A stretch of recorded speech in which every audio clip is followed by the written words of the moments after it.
تلاوت کی ہوئی آیتیں سورہ احزاب 22واں پارہ۔ یہ مضمون چل رہا ہے کہ سید الانبیاء محمد مصطفیٰ صلی اللہ علیہ وسلم تم میں سے کسی مردوں کے باپ نہیں ہیں لیکن اللہ کے رسول ہیں اور خاتم النبیین ہیں۔ اللہ تعالیٰ نے آپ کو جو مقام عطا کیا اور آپ کو امت کے لیے بھیجا گیا، یہ اتنی عظیم نعمت ہے کہ اس دینے والے کو اس نعمت کی بنیاد پر اتنا کثرت سے یاد کرو جس کی کوئی حد اور انتہا نہیں ہے۔ اس لیے اب اس آیت میں اللہ کو خوب یاد کرنے کا حکم دیا گیا۔ کیوں یاد کرنا؟ کیونکہ اتنی عظیم نعمت سارے انبیاء میں سے چن کر سید الانبیاء کو جس امت کو دیا ہے اللہ نے، اس امت کو چاہیے کہ ایسی عظیم نعمت کو دینے والے رب کو فراموش نہ کرے، یاد کرے۔ ہر عبادت کے لیے اللہ نے متعین وقت، محدود وقت رکھا ہے۔ نماز پڑھنا ہے اس کا ایک وقت ہے، 5 دفعہ پڑھ لو۔ زکوٰۃ ہے سال میں 1 دفعہ دے دو۔ حج کرنا ہے زندگی میں 1 بار کرو۔ لیکن اللہ کو یاد کرنے کے لیے کوئی حد نہیں رکھا ہے۔ اس آیت میں دیکھیے اس یا ایھا الذین آمنوا، اے وہ لوگ جو ایمان لے آئے ہو، اذکروا اللہ ذکرا کثیرا، یاد کرو اللہ بہت زیادہ یاد۔ اذکروا اللہ، اللہ کو یاد کرو۔ اس کی صفت کیا ہے؟ کتنا یاد کرو؟ فرمایا ذکرا کثیرا، بہت زیادہ، کثیر مانے زیادہ۔ کتنا یاد کرنا ہے؟ اس کے لیے 5 وقت نماز کی طرح نہیں ہے، زکوٰۃ کی طرح نہیں ہے، بلکہ اتنا یاد کرو کہ اس کو تم زیادہ سمجھو۔ اس کی تشریح فرمایا وسبحوہ بکرۃ واسیلا، اور اللہ کی تسبیح کو بیان کرو صبح اور شام۔ صبح شام بول کر مراد لیا ہے ہر وقت تسبیح، اللہ کی پاکیزگی بولو۔ بکرۃ واسیلا، بکرا مانے صبح اور اسیلا مانے شام، صبح شام، صبح شام بول کر سارے اوقات کو گھیر دیا ہے۔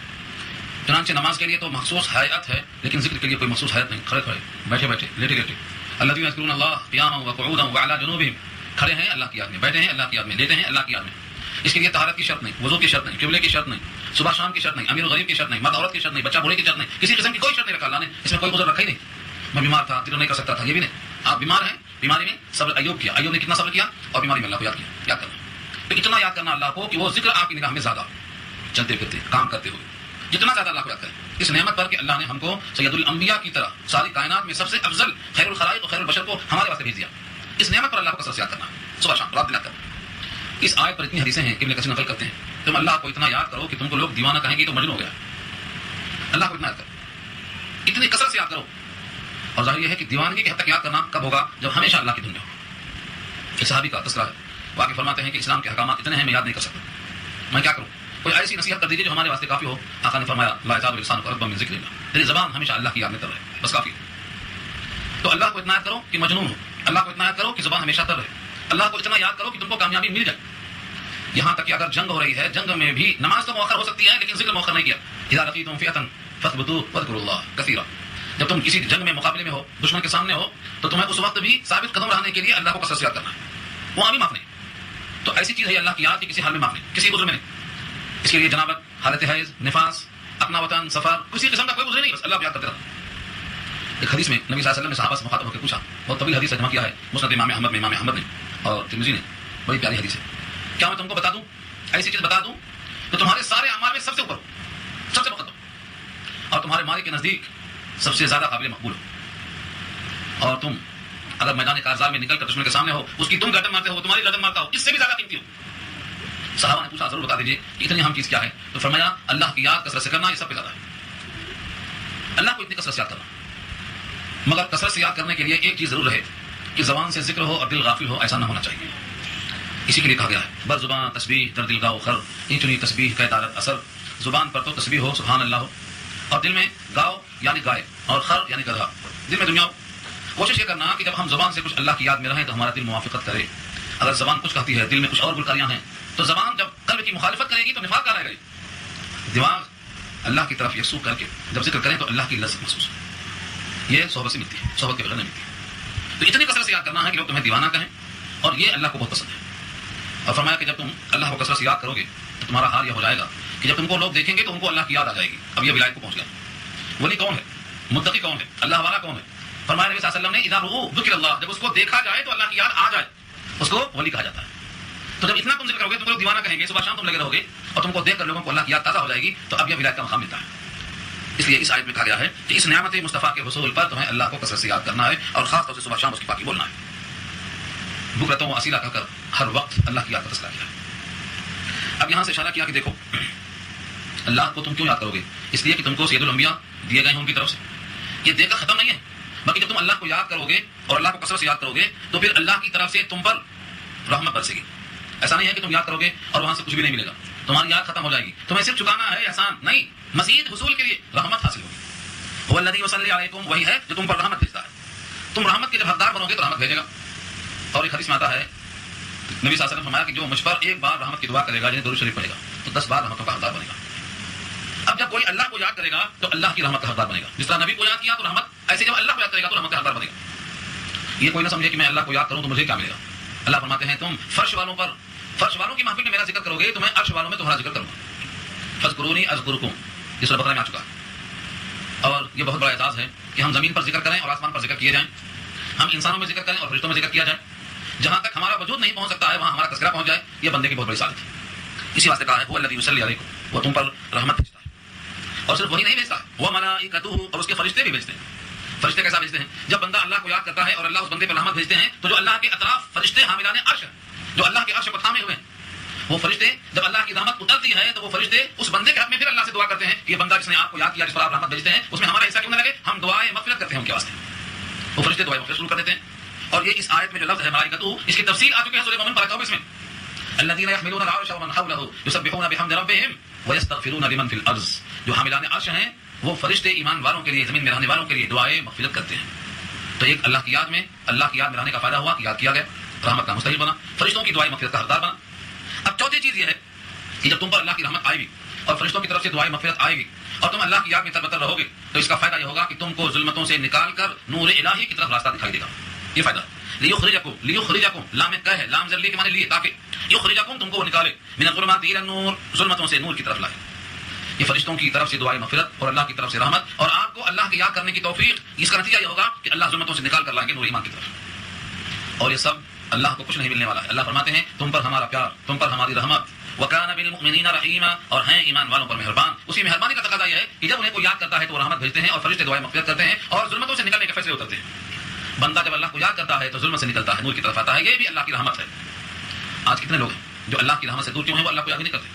زمین پر اسی کے چلتے ہیں، آسمان اسی کا بنایا ہوا ہے جس کے نیچے جاتے ہیں، اسی کی ہواؤں میں سانس لیتے ہیں، لیکن یہ سانس ان کی یاد سے غافل ہے. اسی واسطے ان کے واسطے رحمت کی دعا نہیں ہوتی ہے، اسی واسطے ان پر رحمت کا اظہار نہیں ہوتا. طلب ضروری ہے، طلب. اللہ فرماتے ہیں کہ بندوں پر اللہ مہربان اتنے ہیں کہ رحمت کے ساتھ ساتھ اللہ تعالیٰ ان پر بطور دعا کے سلام کرتے ہیں. جب اللہ کی طرف سے مومن کی ملاقات ہوگی یا جب اللہ کی طرف سے فرشتے مومن سے ملاقات کرنے آئیں گے روح نکلتے وقت، ابن ماجہ کی روایت ہے جب مومن کی روح نکالنے کے فرشتے آتے ہیں تو کہتے ہیں مومن فلاں صاحب تمہیں مبارک ہو، تمہارے رب نے تم کو سلام بھیجا، چلیے تمہیں یاد کیا ہے. ایسا گھسیٹتے ہوئے نہیں جاتا بلکہ مومن کو سلام پہنچاتے ہیں رب کریم کا. یہ ہے تحیتہم، اللہ کی طرف سے ان کے حق میں دعا کیا ہے؟ یوم یلقونہ سلام، جس دن وہ اللہ سے ملاقات کریں گے سلام. اس پر 3 موقع ہے، ایک بوقت وفات، ایک بوقت دخول جنت اور ایک بوقت زیارت الہی. 3 موقع پر اللہ کی طرف سے سلامتی آتی ہے. جب روح نکلنے کا وقت ہوتا ہے، ابن ماجہ کی روایت ہے، ابو درداء اس کے راوی ہیں کہ فرشتہ کہتا ہے تیرے رب نے سلام کہا، اور اس کی پوری تفصیل سورہ رات میں بھی آ چکی ہے. ایک تو نکلتے ہی روح سلامتی، اب بندے کی روح خوش ہو کر نکلتی ہے، چلو رب نے یاد کیا، جسم کو چھوڑتی ہے اور فرشتے کے ساتھ اٹھ جاتی ہے. اور دوسرا موقع آتا ہے جب داخل ہوتا ہے جنت میں تو جنت میں آواز سلام کی آتی ہے. جنت میں سوائے سلام کے اور کوئی آواز نہیں آئے گی. وہ فرشتے استقبال کرتے ہیں، سلام علیکم طبتم، سورہ زمر میں انشاءاللہ بحث آئی، سلام علیکم طبتم، تم پر سلامتی ہو، اب تم خوش ہو، تمہارے واسطے کوئی جھنجھٹ نہیں، ہم تمہارے رفیق کار ہیں. کلام اللہ میں 2-3 مقامات پر بحث آ چکی ہے. ایک سورہ حامیم السجدہ میں آئی ہے، ایک سورہ زمر میں آئی ہے. اور تیسرا مقام یہ ہے کہ اللہ تعالیٰ مومنین سے جب ملاقات کر کے شرف زیارت بخشیں گے اور سارے مومنین اللہ کو چاند کی طرح دیکھیں گے، کوئی حجاب نہیں ہوگا، تو اللہ فرمائے گا السلام علیکم یا اہل الجنہ. یہ بھی سلامتی ہے. تو 3 موقع بتائے سلامتی کے اور یہاں 3 مراد ہیں. تحیتہم یوم یلقونہ سلام، ان کی دعا ہوگی جس دن وہ ملاقات کریں گے اس سے، کس سے؟ سلام کے لفظ سے. سلام کا لفظ آئے گا. اسی واسطے کہا ہے کہ جو مومن سلامتی کو رواج دے گا سلامتی میں رہے گا. افشوا السلام، افشا کرو سلام کو، خوب پھیلاؤ، تو سلیمو، تم سلامتی کے ساتھ رہو گے. اور یہاں تک فرمایا کہ یہ مت دیکھو کہ میں ان کو پہچانتا ہوں یا میرے یہ خالو لگتے ہیں یا یہ میرے ماموں لگتے ہیں یا یہ میرے بھانجے لگتے ہیں. سلام کرنے کے لیے یہ سب نہیں دیکھنا، یہ دیکھنا کہ یہ مومن لگتا ہے کہ نہیں. فاسق کو سلام کرنے کا حکم نہیں دیا گیا اسی واسطے کہ فاسق کا اکرام نظر آئے گا. فاسق کے واسطے نہیں، مومن لگتا ہے کہ نہیں لگتا. ماموں خالو دیکھنا لازم نہیں، ہاں مومن لگنا ضروری ہے. اور مومن کے واسطے یہ ہے کہ وہ ظاہری بھی اور باطنی بھی کوشش کرے کہ سید الانبیاء سے مطابقت ہو. مخالفت نظر آئے گی تو مومن نہیں کرے گا. اس لیے فرمایا کہ جب ظاہری طور پر وہ سمجھ میں آ جائے کہ یہ مومن ہے تو سلام کرو. علی من عرفت ومن لم تعرف، پہچانتے ہو یا نہ پہچانتے ہو اسے کوئی مطلب نہیں. تحیتہم یوم یلقونہ سلام، ان کی دعا سلامتی کے لفظ سے ادا ہوگی جس دن وہ ملاقات کریں گے. اور صرف یہی نہیں بلکہ ان کے لیے اللہ نے جو اجر رکھا ہے، محنتانہ اجرت، وہ بڑی عزت کے ساتھ دیا جائے گا، اکرام کے ساتھ. دنیا میں جب لوگ کسی کو دیتے ہیں محنتانہ تو دینے والا اپنے کو بہتر سمجھتا ہے اور جس کو دیا جائے اسے کمتر سمجھتا ہے. ایک لینے والا ایک دینے والا. لیکن اللہ رب العزت جب مومنین کو دیں گے ان کا اجر تو فرمایا کہ بڑا کریم ہے. کرامت کے معنی شرافت، بہترین اجر دیا جائے گا. وَأَعَدَّ لَهُمْ أَجْرًا كَرِيمًا، اور تیار کیا ان کے لیے بہترین اجر، اور ایسا اجر ہے کہ اس کے اندر شرافت کا احساس ہے، پورا ان کا وقار کا لحاظ رکھا جائے گا. یہ سب اس لیے کہا گیا کہ تم اللہ کو یاد کرنے میں، رسول اللہ کو یاد کرنے میں فائدہ ہی فائدہ ہے، غافل ہونے میں کوئی فائدہ نہیں. اس لیے اپنے ہاتھ میں تصویر رکھنا چاہیے. لوگ کہتے ہیں تصویر کیوں رکھیں؟ تصویر اصل میں مذکرہ ہے. ہاتھ میں رہی تو یاد دلاتی کہ ہاتھ میں کیوں ہے، جیب میں رہی تو جیب میں کیوں ہے. یہ مذکرہ ہے. لوگ کہتے ہیں دکھاوا ہے، ریاکاری ہے، اس خوف سے وہ رکھتے ہی نہیں. جب رکھتے ہی نہیں تو غافل رہتے. انگلیوں پر بھی شمار کیا جا سکتا ہے، لیکن تصویر رکھنا یہ کوئی بدعت نہیں ہے جیسا کہ بعض ظاہروں کا خیال ہے. نبی صلی اللہ علیہ وسلم نے نمازوں میں ایک نماز کا نام بتایا ہے تسبیح والی نماز. اس میں 300 مرتبہ پڑھنا ہے تسبیح کے الفاظ کو. کیسے پڑھے گا وہ؟ انگلیوں پر گنے گا. اور جب انگلیوں پر گننا جائز ہے تو مقصد کیا ہوا؟ گنتی کی تعداد متعین کرنا ہے. تو جو چیز سہولت پیدا کرتی ہے وہ جائز کس نہیں ہوگی؟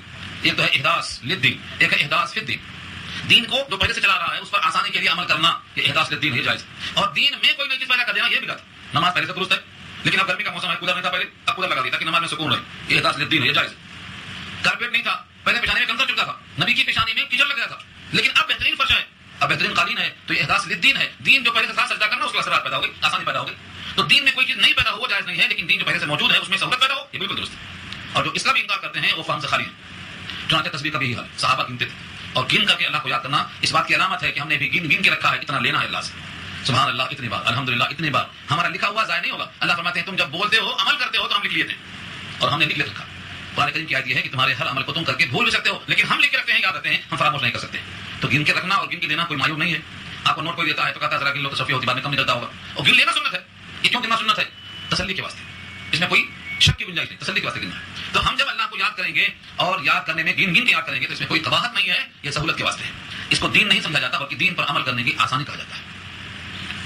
اللہ تعالیٰ نے فرمایا کہ یہ تو عام انسانوں کے لیے حکم تھا کہ وہ اللہ کو یاد کریں، اپنے رب کو، اپنے رب کی مہربانی کو یاد کریں، یہ ان کے واسطے حکم تھا. اب یہاں سے خطاب ہے براہ راست سید الانبیاء خیر البشر محمد مصطفیٰ صلی اللہ علیہ وسلم الف الف مرۃ بعدد كل ذرۃ یا ایھا النبی انا ارسلناک شاہدا ومبشرا ونذیرا وداعیا الی اللہ باذنہ وسراجا منیرا. گن ڈالو صفات خاص کو اللہ بیان کرتے ہیں. جس طرح اللہ تعالیٰ کے لیے 7 صفات کمالیاں ہیں، 7 ذاتی خوبیاں اللہ بیان کرتے ہیں. نبی صلی اللہ علیہ وسلم کے واسطے یہاں اللہ نے کیا بتایا؟ نمبر 1 آپ شاہد ہیں، نمبر 2 مبشر ہیں، نمبر 3 نذیر ہیں، نمبر 4 داعی الی اللہ ہیں، نمبر 5 سراج منیرا. 5 صفتیں بتایا اللہ نے. جو بندہ نبی کی ان 5 صفتوں پر غور کرے گا وہ نبی کے آمد اور نبی کی آمد کا جو مقصد ہے اس پر بھی نگاہ کرے گا. آج لوگ جذبات میں ہیں لیکن حضور کے آنے کا جو مقصد ہے وہ خود ہی فوت کر رہے ہیں، خود ہی فوت کر رہے ہیں، دوسروں کو بجائے ترغیب دینے کے خود بھی غافل. یا ایھا النبی اے نبی صلی اللہ علیہ وسلم انا بے شک ہم نے ارسلناک آپ کو بھیجا. اس عمل میں ہوا کہ آپ خود نہیں آئے، آپ کو بھیجا گیا، رسالت ثابت ہو گئی.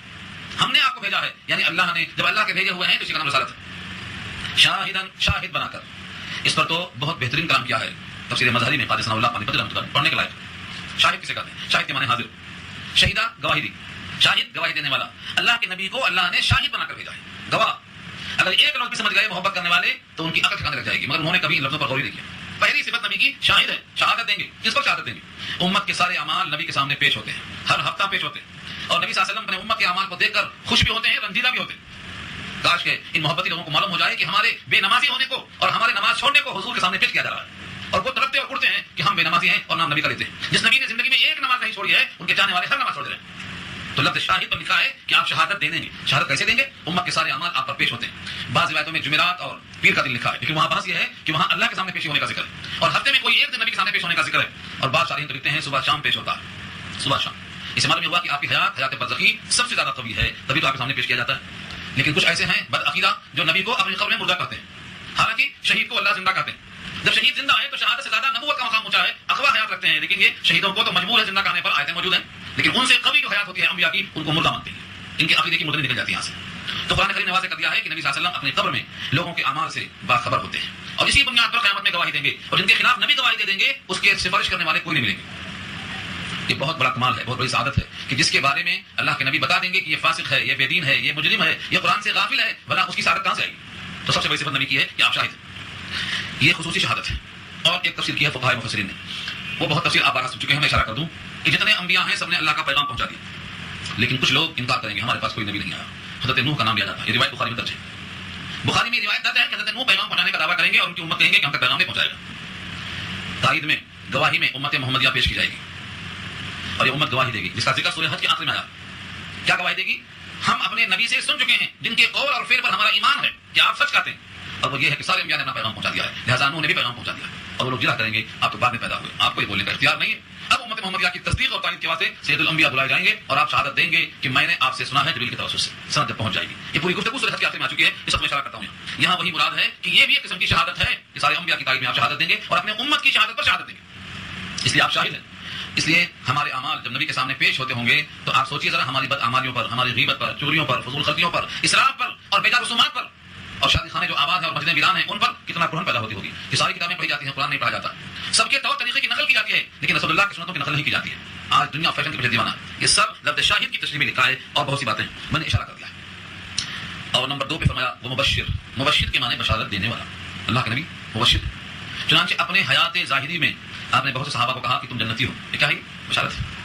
چنانچہ 10 صحابہ جن کا نام ہے عشرہ مبشرہ، وہ 10 صحابہ جن کو حضور نے زندگی میں کہا دیا کہ تم جنتی ہو، یہ کس نے کہا؟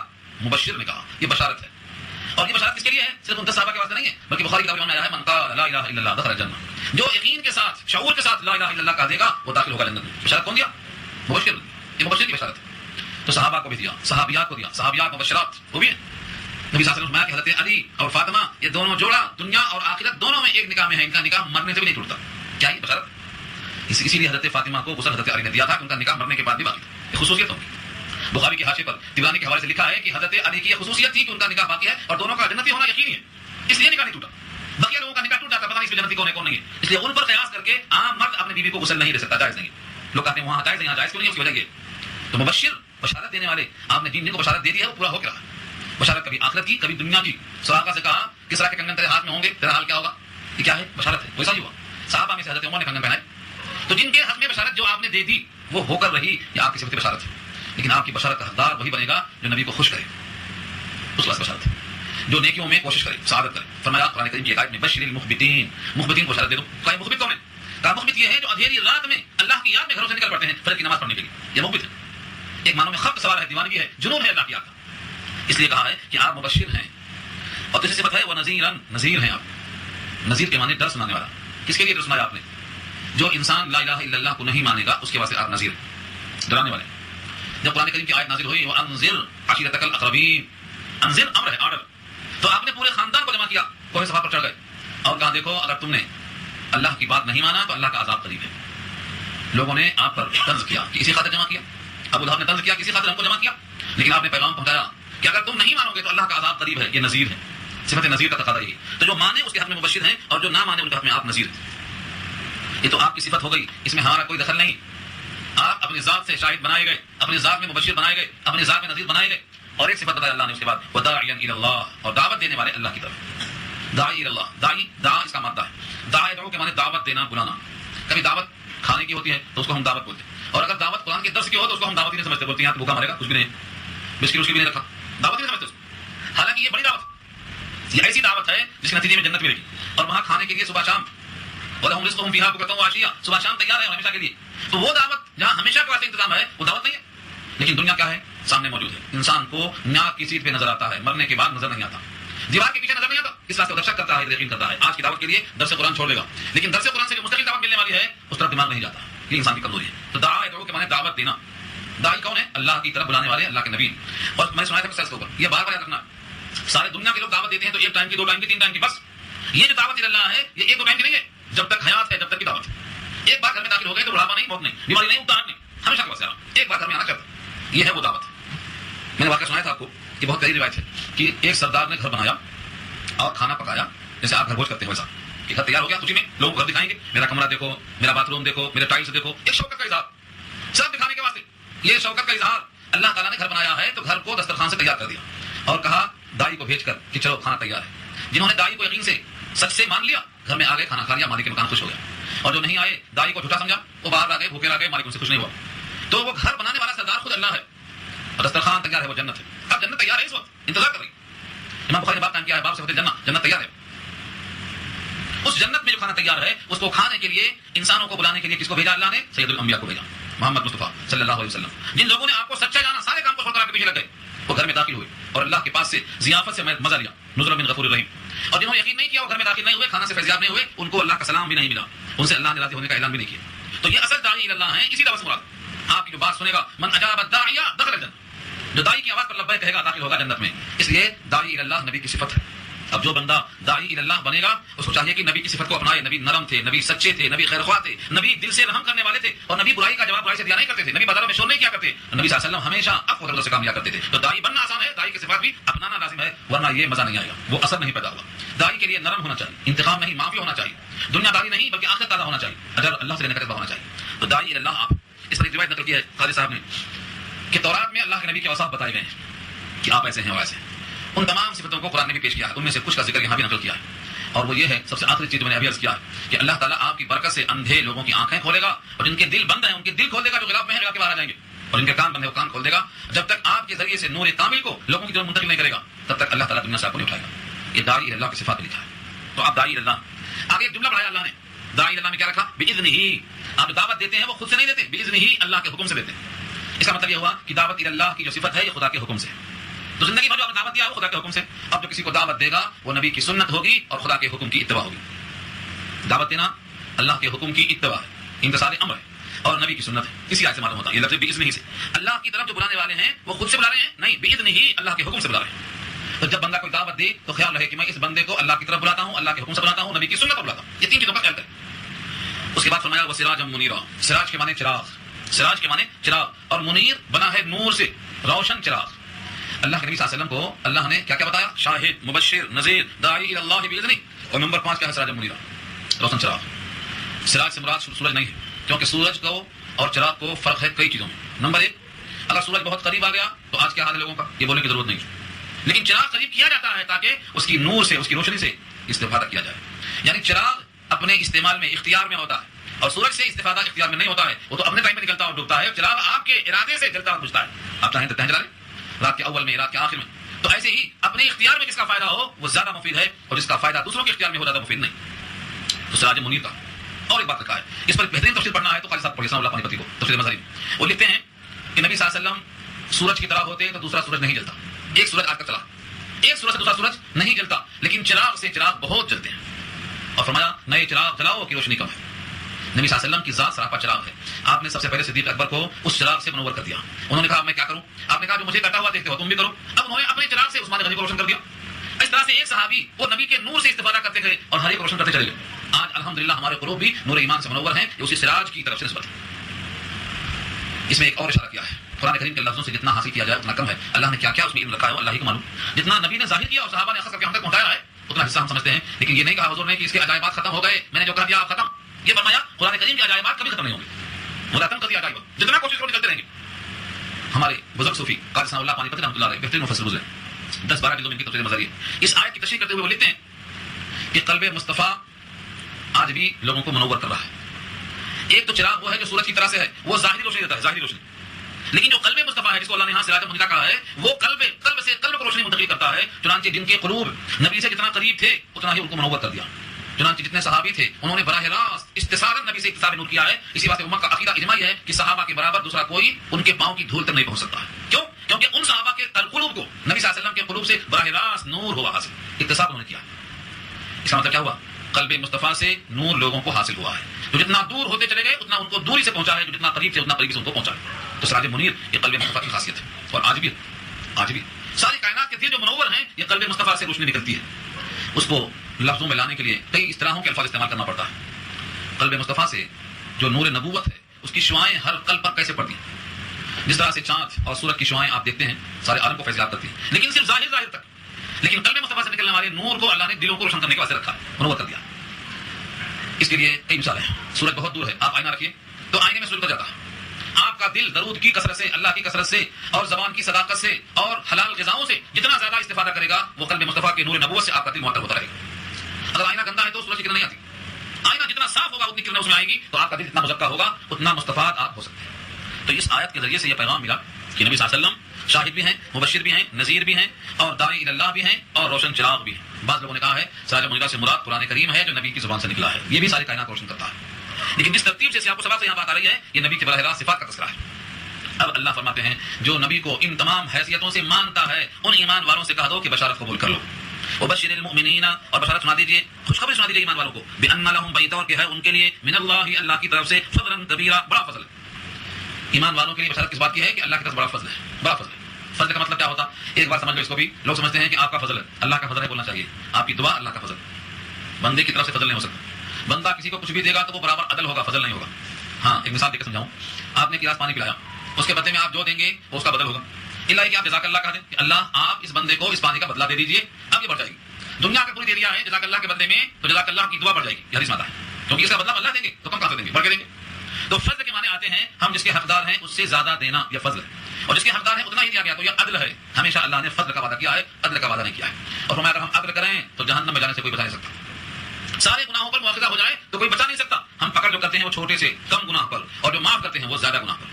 اللہ کو فرماتے ہیں سورہ شورى 12-25 کی آیت میں یہ ہے وہ یعفو عن کثیر، یعفو عن کثیر کے معنی زیادہ کو ہم معافی کر دیتے ہیں اور جن پہ پکڑتے ہیں وہ بہت کم ہے، تو جب کم پہ پکڑتے ہیں زیادہ کو معاف کرتے ہیں تو یہ عدل نہیں ہے، یہ فضل ہے، یہ اللہ کی طرف سے فضل ہے۔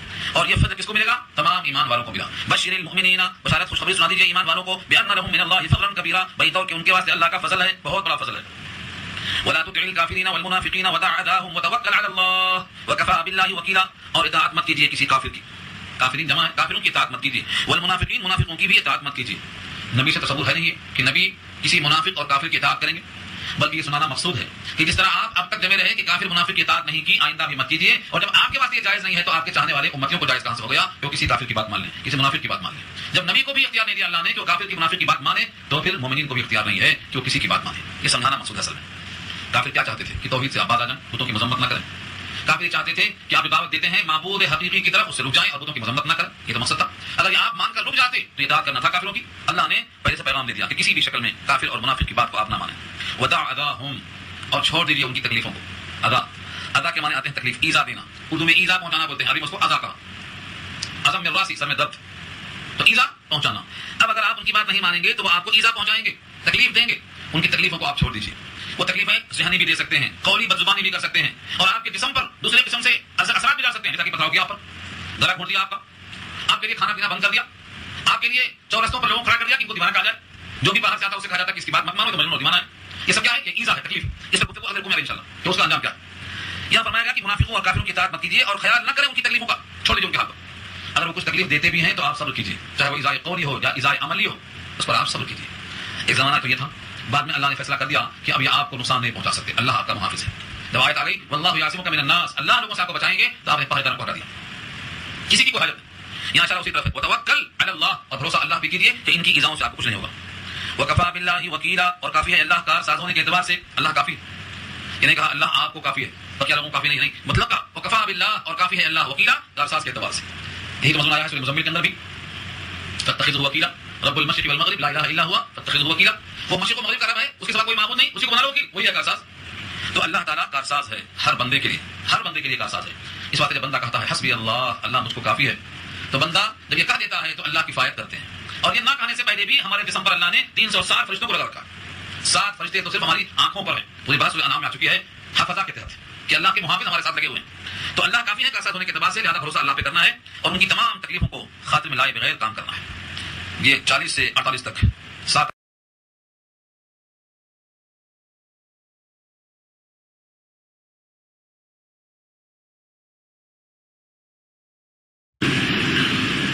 آج کی گفتگو کا عنوان ہے سورہ آیت نمبر 49 سے لے کر 52 تک، اس میں خصوصی احکامات کا تذکرہ ہے جو معاشرت سے اور رہن سہن سے متعلق ہے۔ ان آیتوں میں نبی صلی اللہ علیہ وسلم کے لیے بہت سے خصوصی احکامات آئے۔ یا ایھا الذین آمنوا سے خطاب ہے کہ اے ایمان والو، اذا نکحتم المؤمنات، جب تم نکاح کرو مومنہ عورتوں سے، ثم طلقتموہن، پھر تم ان کو طلاق دے دو، من قبل ان تمسوہن، ان کو ہاتھ لگانے سے پہلے، مس کے معنی ٹچ کرنا، من قبل ان تمسوہن، ان کو چھونے سے پہلے ہی تم طلاق دے دو، فما لکم علیہن من عدۃ، تو نہیں ہے تمہارے لیے ان کے اوپر کسی قسم کی کوئی عدت، تعتدونہا، جس کو تم شمار کرتے ہو، فمتعوہن، تو تم ان کو متاع کا جوڑا دے دو، وسرحوہن، اور ان کو رخصت کر دو، سراحا جمیلا، اچھی طرح سے رخصت کر دے دو۔ اس آیت میں تو عام خطاب ہے، لیکن اس آیت میں جو مضمون چلا رہا ہے کہ نکاح کے بعد اگر طلاق کی نوبت آئے اور خلوت صحیحہ میسر نہ ہو تو ان کو تم متاع یعنی ایک جوڑا کپڑا، جس میں نیچے کا پائجامہ، اوپر کا کرتا اور اس کے اوپر اوڑھنی، ان 3 کے علاوہ چوتھا کپڑا ایک لمبی چادر جو برقعے کے طور پر استعمال ہو سکتی ہے، یہ کپڑا ان عورتوں کے لیے اللہ نے حکم دیا ہے۔ اگر آپ غور سے دیکھیں گے تو نکاح کی بہت سی اقسام سورہ بقرہ میں آ چکی ہیں۔ اگر بوقت نکاح مہر مقرر تھا اور یہ خلوت سے پہلے طلاق ہو گئی تو آدھا مہر دیں گے، اور اگر مہر مقرر ہی نہیں تھا تو متاع دیں گے، اور اگر ملاقات ہوئی خلوت صحیحہ ہو گئی اور مہر مقرر نہیں تھا تو مہر مثل واجب ہو جائے۔ یہ تمام اقسام سورہ بقرہ کے شروع میں آ چکی ہیں۔ المطلقات متاع بالمعروف کے تحت یہ بات تفصیل سے وہاں آ چکی سورہ بقرہ میں.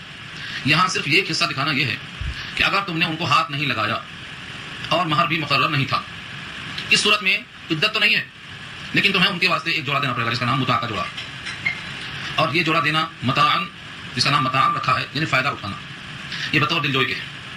دنیا میں جتنے لوگ ہیں سب حقوق بتاتے ہیں تو دوستوں کے یا اعزاء و اقارب کے یا جن سے بہت گاڑی دوستی ہے. یہ اسلام کا امتیاز ہے کہ یہ ان کے حق پر زور دے رہا ہے جن سے تعلقات بگڑ چکے ہیں. نہ صرف بگڑ چکے ہیں بلکہ انتقام کا جذبہ ابھرتا ہے. جب آدمی طلاق کی نوبت آ جاتی ہے تو وہ کسی نہ کسی غصے کی وجہ سے اور ناراضگی کی وجہ سے تو بجائے محبت کے اظہار کے جتنا محبت تھی اتنا شدید نفرت، انتقام اور جوش غضب کی حالت ہوتی ہے. اس موقع پر بھی اللہ نے کہا ہے رخصت کرنا ہے تو جوڑا دے کے. اور ان کے لیے عدت کے ایام اس وقت ہوں گے جب ان کے ساتھ تنہائی میں ملاقات ہو گئی ہو. خلوت صحیحہ اس کا نام ہے. خلوت صحیحہ بھی چھونے کے اور تنہائی کے حکم میں ہے. ہاتھ نہ لگائے تب بھی اگر خلوت صحیحہ ہو گئی تو پھر پورا مہر دینا پڑے گا. اگر خلوت نہیں ہوئی ہے یہ ہے مراد ہاتھ نہ لگانے سے تو پھر متعلقہ جوڑا واجب ہے. اب اگر دونوں مالدار ہیں تو اعلیٰ درجے کا اور دونوں غریب ہیں تو ادنا درجے کا، اور ایک مالدار ایک غریب ہے تو اوسط درجے کا. یہ خصاف کی رائے ہے. حضرت خصاف نے یہی واضح کیا ہے. البتہ بعض لوگوں نے کہا ہے کہ دینے والا چونکہ مرد ہے لہذا اسی کی حیثیت دیکھی جائے گی، کیونکہ اگر اوسط درجے کا کہا جائے اور وہ ادنا درجے کا آدمی ہے تو کہاں سے لا کے دے گا. وہ خصاف کی رائے ہے. بہرحال اللہ نے یہ حکم فرمایا ہے اس آیت کے اندر کہ اگر تم نے نکاح کیا ہو مومنہ عورتوں سے پھر ہاتھ لگانے سے پہلے یعنی خلوت صحیحہ سے پہلے، صحبت سے پہلے تم نے ان کو طلاق دے دی ہو تو تمہارے واسطے لازم یہ ہے کہ تم ان کو جوڑا دے دو. اور کوئی عدت بھی نہیں. ایسی عورتوں کو عدت نہیں. وہ جب طلاق ہوتے ہی نکاح کر سکتی ہے اس کے لیے کوئی عدت نہیں. عدت اصل میں اس واسطے ہوتی ہے کہ رحم میں کچھ ہے تو نہیں، استبراء رحم کہتے ہیں اس کو. پیٹ میں کوئی بچہ وغیرہ ہے تو وہ معلوم ہو جانا، اس واسطے ان کے لیے عدت رکھی گئی ہے. اسی لیے اگر پیٹ میں حملہ ہے معلوم ہو گیا تو وجہ حمل اس کی عدت ہے، چاہے وہ 9 مہینے گزر جائے. اور اگر خلوت ہوئی ہی نہیں، تنہائی میں ملاقات ہی نہیں ہوئی ہے، ہاتھ لگانے کا موقع ہی نہیں ملا ہے تو پھر کوئی قسم کی عدت اس کو واجب نہیں. وہ جب نکاح کر سکتی ہے. اسی وجہ سے فمتعوهن کا ترجمہ یہ ہے کہ تم ان کو کچھ معلومات دے دو، رخصت کرو. وسرحوهن اور ان کو چھوڑ دو. سراحن جمیلا، سراحن کے معنی ایسا چھوڑنا ہو جو خوبصورتی کے ساتھ ہو، اچھی طرح سے. یعنی کوئی انتقام نہیں، کوئی نفرت نہیں، کوئی جوش غضب نہیں، کسی قسم سے مضرت کو پہنچانے کا دل میں ارادہ نہیں. یہ سب چیزیں انسان کے لیے اللہ نے سکھلایا ہے اور یہ اسلام کا امتیاز ہے. دنیا کا کوئی مذہب اس موقع پر توازن پہ قائم نہیں رہتا. یہ آیت نمبر 49 کا مضمون تھا. اب یہاں سے لے کے 50 اور 51 52 تین آیتوں میں نبی صلی اللہ علیہ وسلم کے خصوصی امتیازات کو بتایا اللہ نے، اور یہ بھی معاشرے سے متعلق ہے. ان تین آیتوں کا جاننا سمجھنا ہر مسلمان پر اس لیے ضروری ہے تاکہ جو لوگ نبی صلی اللہ علیہ وسلم پہ جنسیت کا الزام لگاتے ہیں ان کا منہ توڑ جواب دیا جا سکے. ان آیتوں میں اللہ نے خود اس کی وضاحت فرمائی ہے اور آپ ہر جملے پر غور کریں گے کہ اس میں نبی کے لیے کیا امتیاز ہے، کیا خصوصیت ہے. یعنی احکامات کے اندر بھی اللہ نے خصوصی احکامات دیے نبی صلی اللہ علیہ وسلم کے لیے، اور ہر حکم میں آپ پر شفقت، محبت، عنایت اور رحمت کا تذکرہ.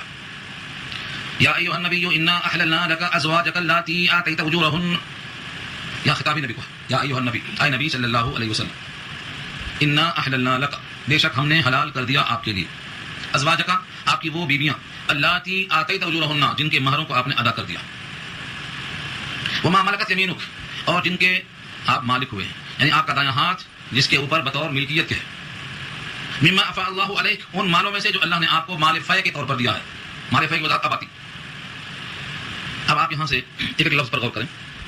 ہم نے آپ کے لیے حلال کر دیا ہے وہ بیویاں جو آپ کے نکاح میں ہیں، جن کا مہر آپ نے دے دیا ہے. مہر کا دینا یہ خصوصیت نہیں ہے، مہر تو آپ نے سب کا دے دیا تھا، ادھار آپ نے کسی کا رکھا نہیں. نبی صلی اللہ علیہ وسلم کی یہ عادت شریفہ تھی کہ اگر کسی کا کوئی حق بنتا ہے تو اس میں تاخیر بالکل نہیں پسند کرتے تھے. کسی بھی وجہ سے کوئی تاخیر پسند نہیں کرتے بلکہ بری ذمہ ہونے کو مقدم رکھتے تھے.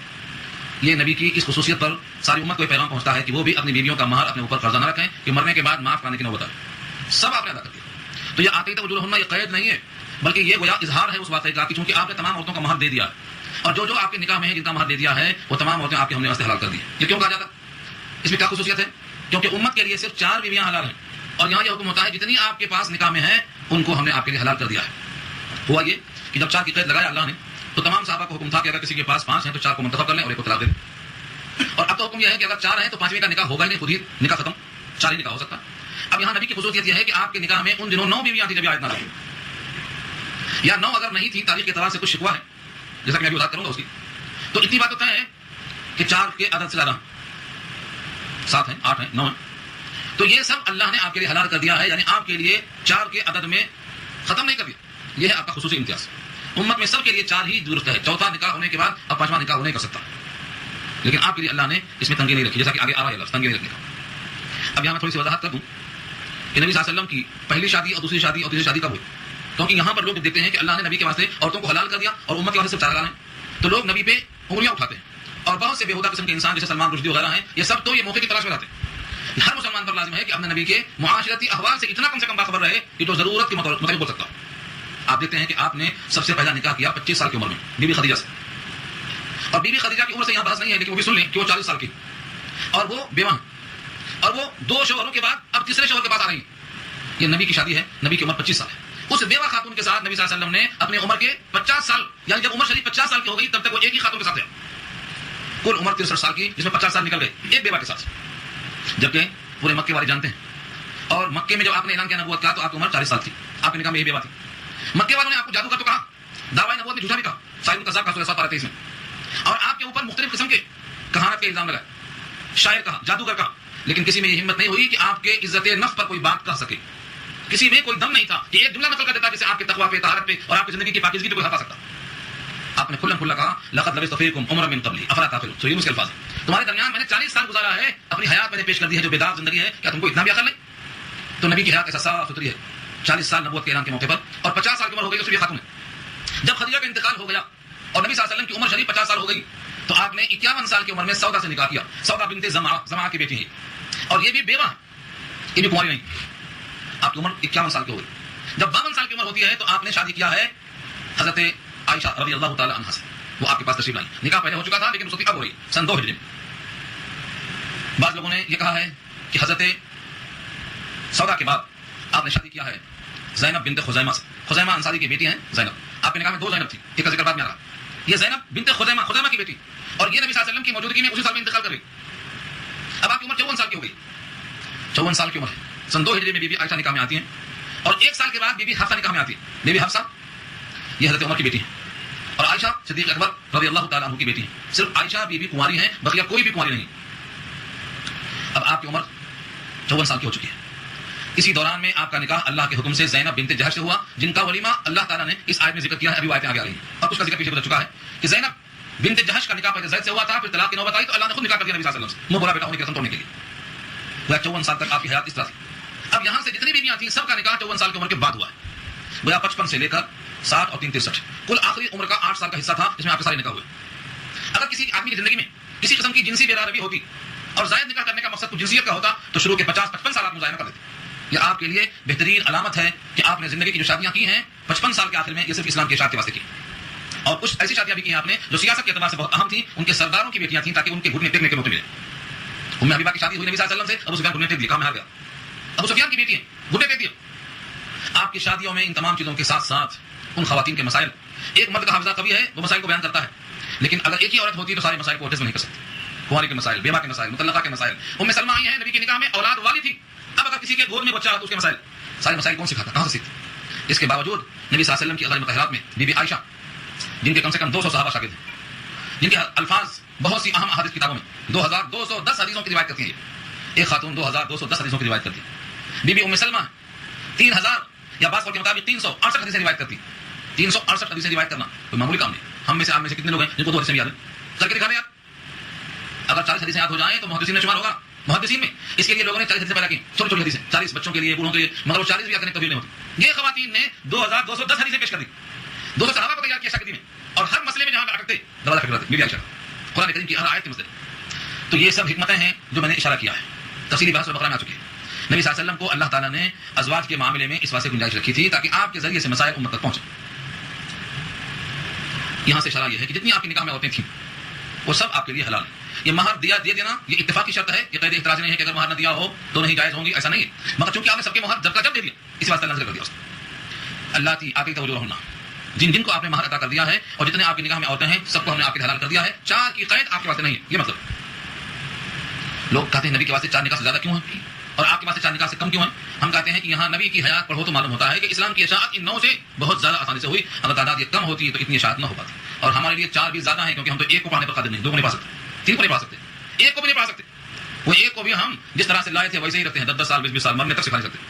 تو یہاں ہمارے واسطے 4 بھی کافی ہیں، اور وہاں جو 9 کی تعداد ہے وہ کافی نہیں ہے، کیونکہ اللہ نے نبی صلی اللہ علیہ وسلم کو 40 مردوں کی قوت دی تھی، اس کے علاوہ آپ کا جو علم تھا وہ علم نبوت تھا، تنہا 1-2 عورتوں کے بس کی بات نہیں تھا جو آپ نے منتقل کیا ہے۔ تو یہ پہلی خصوصیت ہے، یا ایھا النبی انا حللنا لک، اے نبی صلی اللہ علیہ وسلم بے شک ہم نے حلال کیا آپ کے لیے ازواجک، آپ کی ازواج 9 بیویاں، اللاتی آتیت اجورہن، جن کو آپ نے مہر عطا فرمایا، وما ملکت یمینک، اور جن کے مالک ہوئے آپ کے دائیں ہاتھ، مطلب باقیاں، مما افاء اللہ علیک، ان مالوں میں سے جو اللہ نے آپ کو مال فے کے طور پہ عطا فرمایا۔ مال فے کسے کہتے ہیں؟ جب دشمن سے مقابلے کی نوبت نہ آئے اور بلا جنگی بیڑا اٹھائے دشمن خود بخود سلنڈر ہو جائے تو جو مال غنیمت آتا ہے اس کو مال فے کہا جاتا ہے، یا صلح ہو جائے صلح کے طور پر آ جائے وہ بھی مال فے کہلاتا ہے۔ اور بھی کچھ ایسے مال ہیں جو کہیں کافر دشمن کی طرف سے آئے بغیر لڑے بھڑے بغیر جنگ کیے ہوئے بغیر گھوڑا دوڑائے ہوئے، ایسے مال کو مال فے کہا جاتا ہے۔ اور کبھی کبھی مال غنیمت پر بھی فے کا اطلاق ہوتا ہے۔ یہاں مراد ہے جو بھی مال غنیمت آیا ان میں سے کچھ باتیں آئیں وہ بھی آپ کے لیے حلال ہے۔ جیسے نبی صلی اللہ علیہ وسلم نے اپنے لیے بی بی صفیہ کو منتخب کیا تھا، لیکن وہ غلام جو تھی ان کو آپ نے آزاد کر دیا اور ان کی آزادی ہی کو مہر بنا دیا، ان کو غلام بنا کے نہیں رکھا، بلکہ صحابہ فکر مند تھے کہ اگر آپ پردے میں رکھ کر لے جاتے ہیں تو آپ کی بیوی ہیں اور پردے کے بغیر رکھیں گے تو باندھی ہیں۔ چنانچہ آپ نے ان کو جب عہدہ بنایا ان کے پیچھے جگہ بنا کے رکھا صفیہ کو راستے ہی میں، تو لوگوں نے سمجھ لیا کہ آپ کی بیوی ہیں، آپ نے ان کو آزاد کیا تھا، اور ان کو آزاد کرنے میں جو آزادی تھی یہی آپ کا مہر تھا۔ اللہ تعالیٰ نے آپ کے واسطے ایک خصوصی انعام رکھا تھا۔ اب یہاں ایک سوال یہ ہوتا ہے کہ باندیاں اگر کسی کو مل جائیں تو باندیاں تو حلال ہوتی ہیں، مگر باندیاں آپ کے لیے حلال کر دینے میں آپ کی کیا خصوصیت ہے؟ اس میں آپ کی تفصیل کہاں سے ہوئی؟ وما ملکت یمینک، جن کے آپ مالک ہیں اور جن کو اللہ نے بطور مال فے کے آپ کو دیا ہے وہ آپ کے واسطے حلال ہے۔ تو یہ تو سب کے واسطے حلال ہے، ہر مومن کے واسطے جو مال غنیمت کا حصہ مل جائے، جو باندی خرید کر آ جائے، سب کا سب جائز ہے۔ اس میں نبی کی تفصیل کہاں سے ہوئی؟ اس پر 2 واقعہ لکھا ہے۔ مولانا اشرف علی تھانوی نور اللہ مرقدہ نے لکھا ہے بین القرآن میں، بہت پیاری تفصیل، 2 تفصیل بتائی۔ ایک تو تفصیل یہ ہے کہ 9 بیویوں کے علاوہ آپ کے واسطے حلال اور طیب ہونا، اور دوسرے ایک اصول تھا مال غنیمت کو تقسیم کرنے سے پہلے کسی کے لیے حلال نہیں ہے باندی، لیکن نبی صلی اللہ علیہ وسلم کو مال غنیمت کی تقسیم سے پہلے پورے مال میں سے جو آپ چاہیں چن سکتے ہیں، اس کو نبی کا انتخاب کہا جاتا ہے۔ جس میں نبی مثال دی صفیہ، ان کو سفر نبی کہا جاتا ہے، نبی کا انتخاب، نبی کا چن لینا۔ عام مومن کے واسطے جب تک تقسیم ہو کر حصے میں نہ آ جائے کوئی باندی حلال نہیں، بلکہ غرور ہے، خیانت ہے، لیکن جب نبی چن لے اپنے واسطے تو حلال ہے آپ کے لیے، اور اس میں کسی قسم کی تقسیم کی ضرورت نہیں۔ جیسا بی بی صفیہ کا واقعہ مشہور ہے، جو خیبر فتح ہوا تو باندی بن کے آئیں، ایک صحابی آئے ان کا نام تھا دہیہ کلبی، انہوں نے کہا مجھے باندی چاہیے، حضور نے کہا جا کے لے لو، وہ اتفاق سے گئے کہ کو لے لی، اور یہ تھی وہاں کے بہت بڑے رئیس کی بیٹی صفیہ بنت حیی ابن اخطب، جو پورے یہودیوں کا سردار، بہت اونچا پادری، ان کی بیٹی تھی۔ ایک صاحب نے جا کر کہا کہ اللہ کے نبی صفیہ کو آپ نے دہیہ کو دے دیا، حالانکہ دہیہ کے لائق نہیں ہے، وہ آپ کے لائق ہے کیونکہ شہزادی ہے، وہ آپ نے بلایا اور دہیہ سے کہا کہ ان کے بدلے میں جا کر تم 2 چن لو، بجائے ایک کہ تم 2 چن لو، دوسرے جا کے لے لو، اور آپ نے صفیہ کو اپنے پاس روک لیا اور ان کو آپ نے اپنے واسطے چن لیا اور آزاد کیا، پھر نکاح کیا، آزادی کو مہر قرار دیا۔ یہ سفر نبی یہ مستاق، تو یہ نبی کی خصوصیت ہے یہاں پر اور کسی کو حاصل نہیں۔ دوسری بات لکھا ہے کہ اگر کوئی کافر کسی مسلمان خلیفہ کے لیے کوئی تحفہ بھیجے تو وہ تحفہ خلیفہ کا ذاتی نہیں ہوتا بلکہ بیت المال کی ملکیت میں ہوتا ہے، لیکن نبی کو یہ خصوصیت ہے کہ اگر کوئی تحفہ بھیجے، جیسے آپ کے پاس تحفہ کہیں سے آیا، ایک بادشاہ تھا اس کا نام تھا مقوقس شاعروں، اس نے تحفہ بھیجا ایک باندی کا نام تھا ماریہ قبطیہ، تو وہ نبی صلی اللہ علیہ وسلم کے لیے خاص بھیجا اور آپ کے واسطے حلال اور طیب تھی، جبکہ یہ قاعدہ عام مسلمانوں کے واسطے نہیں ہے۔ اگر کوئی تحفہ آئے تو وہ سب کا مشترکہ حصہ ہوتا ہے اور داخل ہوگا بیت المال میں، لیکن یہ ماریہ قبطیہ جو بادشاہ نے بھیجا حضور نے اپنے واسطے منتخب فرمایا۔ یہ 2 امتیاز ہیں جو یہاں ثابت کیا ہے، یہ حضرت تھانوی کے بیانات ہیں۔ فرمایا وما ملکت یمینک، اور جو بھی آپ کے ہاتھ کی ملکیت میں آئے ان مالوں میں سے جو بطور مال فے کے اللہ نے آپ کو عطا فرمایا ہے، اس وقت واسطے حلال ہے۔ اب تیسرا جز آ رہا ہے وبنات عمک وبنات عماتک وبنات خالک وبنات خالاتک اللاتی ہاجرن معک، یہاں تک جملہ پورا ہو رہا ہے۔ اور آپ کے ام کے معنی آتے ہیں چچا، بنات عمک آپ کے چچا کی بیٹیاں، وہ بنات عماتک، عمات پھوپھیوں کو بولتے ہیں، آپ کے پھوپھیوں کی بیٹیاں، پھوپھی کی بیٹی اور چچا کی بیٹی یہ باپ کی طرف سے رشتے میں آتی ہیں۔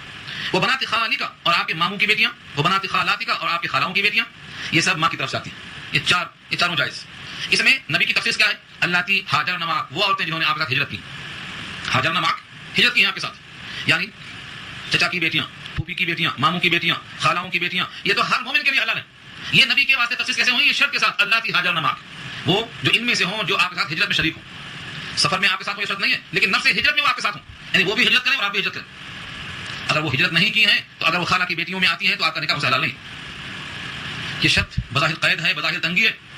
لوگ سمجھتے ہیں کہ عام مسلمانوں کے واسطے چچا کی بیٹی، پھوپھی کی بیٹی، خالہ کی بیٹی اور ماموں کی بیٹی سب حلال ہے، تو نبی کے واسطے حلال کب ہوں گی؟ جب وہ ہجرت کریں، ورنہ حلال نہیں ہے۔ تو تنگی کی بات ہے، آپ کی خصوصیت آ رہی یہ عام نگاہوں میں اگر آپ غور سے دیکھیں گے تو جو مصلحت پوشیدہ ہے وہ نبی کی محبت کے ساتھ ہے۔ اس میں کیا مصلحت ہو سکتی ہے؟ عام طور سے خاندانی بچیاں ایک قسم کا تفوق کرتی ہیں کہ ہم اس خاندان کے، ہم بڑے خاندان کے، اور وہ جب نکاح میں آتی ہیں تو ان کے دماغ میں وہ برتری رہتی ہے۔ اس برتری کو اگر نبی کے ساتھ جوڑ دیا جائے تو نبی کے ساتھ وہ احترام میں کمی کوتاہی کا اندیشہ ہوتا ہے، جس سے نبی کو تکلیف پہنچ سکتی ہے۔ اللہ نے شرط رکھا ہے کہ جن عورتوں نے اپنے گھر کو، بار کو، خاندان کو، مال کو، سب کو چھوڑ کر ہجرت کیا ہو، یعنی مشقت جھیلی ہو آپ کے ساتھ میں جانے کی، وہ اس قابل ہیں کہ ان سے آپ کا نکاح ہو سکتا ہے، اور جنہوں نے ہجرت نہیں کی، مشقت نہیں جھیلی، وہ آپ کے ساتھ رہنے کے لائق نہیں۔ آپ کے چچا ابو طالب کی بیٹی ام ہانی بنت ابی طالب، وہ کہتی ہے کہ میرا نکاح حضور سے جائز اسی واسطے نہیں ہوا کہ میں نے ہجرت نہیں کی تھی، مگر جب مکہ فتح ہو گیا تو ان کو اللہ کے نبی نے غلام نہیں بنایا، کیونکہ خاندان کی بیٹی ابو طالب کی بیٹی غلام کیسے بناتے؟ ان کو حضور نے آزاد کر دیا، ان کو طلاقہ کہتے ہیں، اذهبوا فانتم الطلقاء، جاؤ تم سب آزاد ہو۔ یہ فرماتی ہے کہ نبی صلی اللہ علیہ وسلم نے ہم کو آزاد کر دیا، غلام نہیں بنایا، غلام بنا کر قید کر دیا ہوتا ایسا نہیں، آزاد۔ لیکن ہجرت نہ پائے جانے کی بنا پر ہمارا نکاح جائز نہیں. حالانکہ ابو طالب کے ساتھ خصوصی تعلق، لیکن یہ ہاجر نہ ماں کی شرط میں وہ نکل جاتی. تو یہ نبی کے ساتھ قید ایسی نہیں ہے جو بلا وجہ ہے، بلکہ یہ طے کرنا ہے کہ جو عورتوں نے ہجرت کیا ہے، مشقت جھیلی ہیں، وہ نبی کے ساتھ جفا کشی کر سکتی ہیں، انہیں کو نکاح میں لایا جا سکتا ہے، بقیہ نکاح میں لانے کے قابل نہیں. تاکہ جو تفوق اور برتری کا احساس ہے وہ کہیں آپ کو اذیت کا سبب نہ بن جائے. یہ آپ کی محبت میں فیصلہ ہوا ہے. اس کے بعد کا ٹکڑا دیکھیں آپ، وَامْرَأَةً مُؤْمِنَةً إِنْ وَهَبَتْ نَفْسَهَا لِلنَّبِيِّ إِنْ أَرَادَ النَّبِيُّ أَنْ يَسْتَنْكِحَهَا. اور اگر کوئی مومنہ عورت اپنے آپ کو ہبہ کرے، گفٹ کرے. اب تک نے سنا ہوگا آپ نے، بی بی عائشہ فرماتی ہیں کہ مجھے یہ آیت پر غیرت آئی کہ کیا کوئی عورت ایسی بھی ہو سکتی ہے کہ اپنے آپ کو گفٹ کر دے؟ مگر نبی کی شان ہے، اور نبی کی شان ہے ایسی کہ بہت سی عورتوں نے اپنے آپ کو ہبہ کرنا چاہا، لیکن آگے جملہ ہے ان اراد النبی جو ان یستنکحا، اگر نبی بھی ارادہ کر لیں کہ ان سے نکاح کریں. شرط ہے اگر نبی ارادہ نہ کریں نکاح کرنے کا تو ختم قصہ. چنانچہ ایسا ہوا کہ خاتون آئیں، انہوں نے کہا وہب لک نفسی، میں نے اپنے آپ کو آپ کے لیے ہبہ کر دیا. آپ نے سر سے پاؤں تک نگاہ اٹھا کر دیکھا اور خاموش ہے. ایک بار، دو بار، تین بار خاموش ہے. ایک صحابی بیٹھے ہوئے تھے، انہوں نے کہا اگر آپ کو حاجت نہیں ہے تو ان کا نکاح مجھ سے کر دیجیے. صحابی نبی کے ساتھ اس طرح محبت میں ہوتے تھے، تسنع، بناوٹ، دکھاوا، دل میں ایک زبان پہ ایک ایسا صاف صاف کا اے اللہ کے نبی اگر آپ کو ان میں حاجت نہیں ہے تو ان کا نکاح مجھ سے کر دیجیے. قصہ طویل ہے بخاری میں، میں یہاں لاؤں گا تو بات نکل جائے گی، مگر آپ سن لو. آپ نے کہا ٹھیک ہے، تیرے پاس کچھ ہے دینے کو؟ کچھ بھی نہیں ہے. میرے جسم پر جو کپڑا ہے وہ بھی دو جوڑے نہیں ہے کہ نیچے اوپر دوں یا بنیان بھی پہنے ہوئے ہوں، ایک ازار ہے، ازار بس، نیچے جوتا بند. تو کہا ازار سے کیا ہوگا؟ تو پہنے گی تو وہ ننگی، وہ پہنے گی تو ننگا، اسے کیا ہونے والا ہے؟ جا کے گھر میں ڈھونڈ لاؤ. گھر میں جاؤ، ڈھونڈ کے لاؤ. اگر لوہے کی انگوٹھی بھی صحیح، یہاں سے پکڑ لیا دوسرے فقہاء نے کہ انگوٹھی بہت حقیر ہوتی ہے، گویا اتنے بھی مال پر نکاح ہو سکتا ہے. پکڑ لیا امام شافعی نے، کہا کم سے کم پر بھی نکاح جائز ہے. امام اعظم فرماتے ہیں نکاح تو بغیر مہر کے بھی جائز ہے، لیکن مہر بھی سے واجب ہوگا جس کی مقدار کم سے کم 10 درہم ہے. تو ڈھونڈنے کے واسطے کچھ بھی نہیں ملا. لوہے کی انگوٹھی تک گھر میں پیسہ نہیں تھی، مگر وہ صحابی شکوہ نہیں کرتے میں فقیر ہوں، ہمارے پاس تو لوہے کی انگوٹھی تو کیا سونے کی پڑی ہوگی، ایک نہیں کئی. پھر روتے معاشی غربت، معاشی غربت. کب ختم ہو گیا رونا؟ ان کو لوہے کی انگوٹھی میں ایسا نہیں تھی مگر وہ خوش تھے، اور ہمیں سونے کی انگوٹھیاں ایسا ہے مگر ہم روتے ہیں، شکوہ کرتے ہیں. حرص. اور دنیا کی حرص ختم ہوگی جب مٹی پڑے گی آنکھ پر، تب تک حرص ختم نہیں ہوتی. اور کمائیں گے، اور کمائیں گے. کتنا کمائیں گے؟ کوئی لمٹ ہے؟ کوئی لمٹ نہیں. پہلے تنخواہ ملتی تھی 10,000 تو اس میں خوش تھے، اب 10 لاکھ ملتی ہے تو رو رہے ہیں اور رونا. وہ صحابی ڈھونڈنے کے بعد واپس آئے تو نہیں ملی، کچھ بھی نہیں. آپ نے کہا ٹھیک ہے یہ تو بتاؤ تیرے پاس کچھ قرآن بھی یاد ہے؟ کہاں؟ فلاں سورت، فلاں سورت، فلاں سورت یاد ہے. سونا نہیں ہے مگر صورت یاد ہے. آج سونا ہے، صورت یاد نہیں ہے، کیونکہ جس پر محنت ہوگی بھی حاصل ہوگا. تو آپ نے کہا ٹھیک ہے تیرا نکاح میں نے اس خاتون سے کر دیا اس وجہ سے کہ جو تیرے ساتھ قرآن ہے. نکاح کر دیا. امام شافعی فرماتے ہیں کہ قرآن کی تعلیم مہر بن سکتا ہے. جب قرآن کی تعلیم مہر بن سکتا ہے تو قرآن کی اجرت دینا جائز ہو گیا. امام شافعی کا موقف یہ. امام اعظم کہتے ہیں کہ حضور نے جو کہا بما ماں کا یہ باس رویہ ہے، تیرا نکاح اس خاتون سے اس وجہ سے کر دیا کہ تیرے ساتھ قرآن ہے. یہ قرآن مہر نہیں بنا، وجہ بنا، زیادہ مہر سے واجب ہوگا. یا دو جیسی بچیوں کا جو مہر ہوتا ہے اتنا واجب ہوگا، دینا پڑے گا. اور نکاح کر دینا یہ قرآن وجہ بنا. خیلی فقہی بات مجھے بتانا صرف یہ ہے کہ نبی کو ہبہ کرنے والی خاتون کا قصہ ایسا بخاری میں کر دے. اور ایک ہے ہو سکتا ہے اور ایسے بہت سے قصے ہوں. تو یہاں بتایا اگر کوئی خاتون وامرأۃ مؤمنۃ، اگر کوئی امرأة جو عورت مومنہ ہو، ان وهبت نفسها، اگر اپنے آپ کو ہبہ کرے، گفٹ کرے، للنبی، نبی کے لیے، ان اراد النبی، اگر ارادہ کرے نبی ان یستنکحها کہ اسے نکاح میں دے دے. یہ نبی کی خصوصیت ہے. کس معنی کا خصوصیت ہے؟ کہ گفٹ بغیر مہر کے اس کا نکاح نبی سے درست ہے، بغیر مہر کے. اگر دوسری کوئی عورت کسی مرد سے کہے کہ میں تم سے بغیر نکاح کے، بغیر مہر کے نکاح کرتی ہوں، تب بھی نکاح میں مہر مثل واجب ہوگا.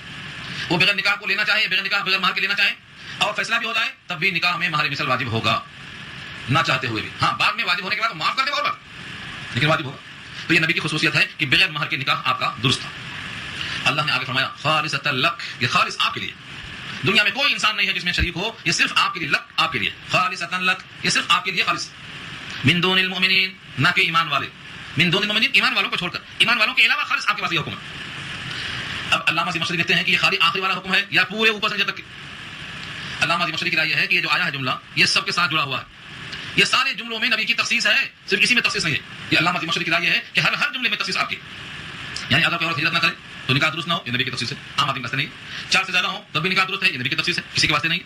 ایسے کوئی عورت ہبہ کرتی ہو بغیر مہر کے نکاح تو نبی کی تخصیص ہے. وہ سب میں تخصیص ہے. اور بعض مفسرین کہتے ہیں کہ اس کا تعلق صرف آخری ٹکڑے سے ہے بس، لیکن ظاہر کہتا ہے علامہ مشری کی. اس کے بعد عام مومنین کے واسطے ایک دل میں خیال آ سکتا ہے کہ نبی کے لیے بغیر مہر کے حلال ہے، 4 سے زیادہ حلال ہے. ایک دل میں وسوسہ پیدا ہو سکتا ہے. اللہ نے اس کی پابندی لگا دی، اس کی روک کے واسطے. آگے فرمایا قد علمنا ما فرضنا عليهم في ازواجهم وما ملكت ايمانهم لكي لا يكون عليك حرج وكان الله غفورا رحيما. ہم کو خوب معلوم ہے، قد علمنا کے معنی ہم کو خوب معلوم ہے، ما فرضنا علیہم جو ہم نے ان پر فرض کیا، فی ازواجہم ان کی عورتوں کے بارے میں، وما ملکت ایمانہم اور ان کے غلاموں کے بارے میں، باغیوں کے بارے میں جن کے مالک ہوئے ہیں آپ کے ہاتھ یعنی کنیز ہیں، ان تمام کے بارے میں کیا کیا فرض کیا یہ ہم کو معلوم ہے. اس سے مراد مہر. اللہ تعالیٰ نے یہ واضح پیغام دیا اور فرمایا کہ یہ تمام کا تعلق صرف اس لیے ہے تاکہ آپ پہ کوئی حرج نہ ہو، لکی لا یکون علیک حرج تاکہ نہ رہے تم پر کوئی تنگی، کسی قسم کی کوئی تنگی باقی نہ رہے. اس واسطے ہم کو خوب معلوم ہے کہ باغیوں عورتوں کے درمیان میں جو کچھ ہم نے فرض کیا وہ کیا کیا ہے. وکان وکان اللہ غفور الرحیم، اور اللہ ہیں بخشش کرنے والے اور رحم کرنے والے. یعنی اگر کسی قسم کا کوئی گناہ ہوا ہے اور بندہ متوجہ ہے تو اللہ بخشش کرنے والے ہیں، اور سارے احکامات میں جو نرمی سہولتیں ہیں یہ اللہ کی مہربانی ہے. اب ایک اور معاشرتی مسائل یہ ہیں کہ اگر بیویاں نو ہیں تو نو کی باری مقرر کرنا، نو کے لباس کا، نو کے کھانے کا، نو کے ساتھ رہنے سہنے کا، یہ کیا تقسیم واجب ہے عام مومنوں پر؟ نبی پر بھی واجب ہے یا نہیں؟ اللہ نے صاف کر دیا کہ یہ تقسیم آپ پر واجب نہیں ہے. آپ کے لیے اللہ نے یہ پابندی اٹھا دی ہے. ترجی من تشاء، ترجی ارجاء ان سے بنا، ارجاء کے معنی پیچھے کر دینا، مؤخر کر دینا. ترجی من تشاء منہن، ان میں سے آپ جس کو چاہیں پیچھے کر دیں، دور کر دیں.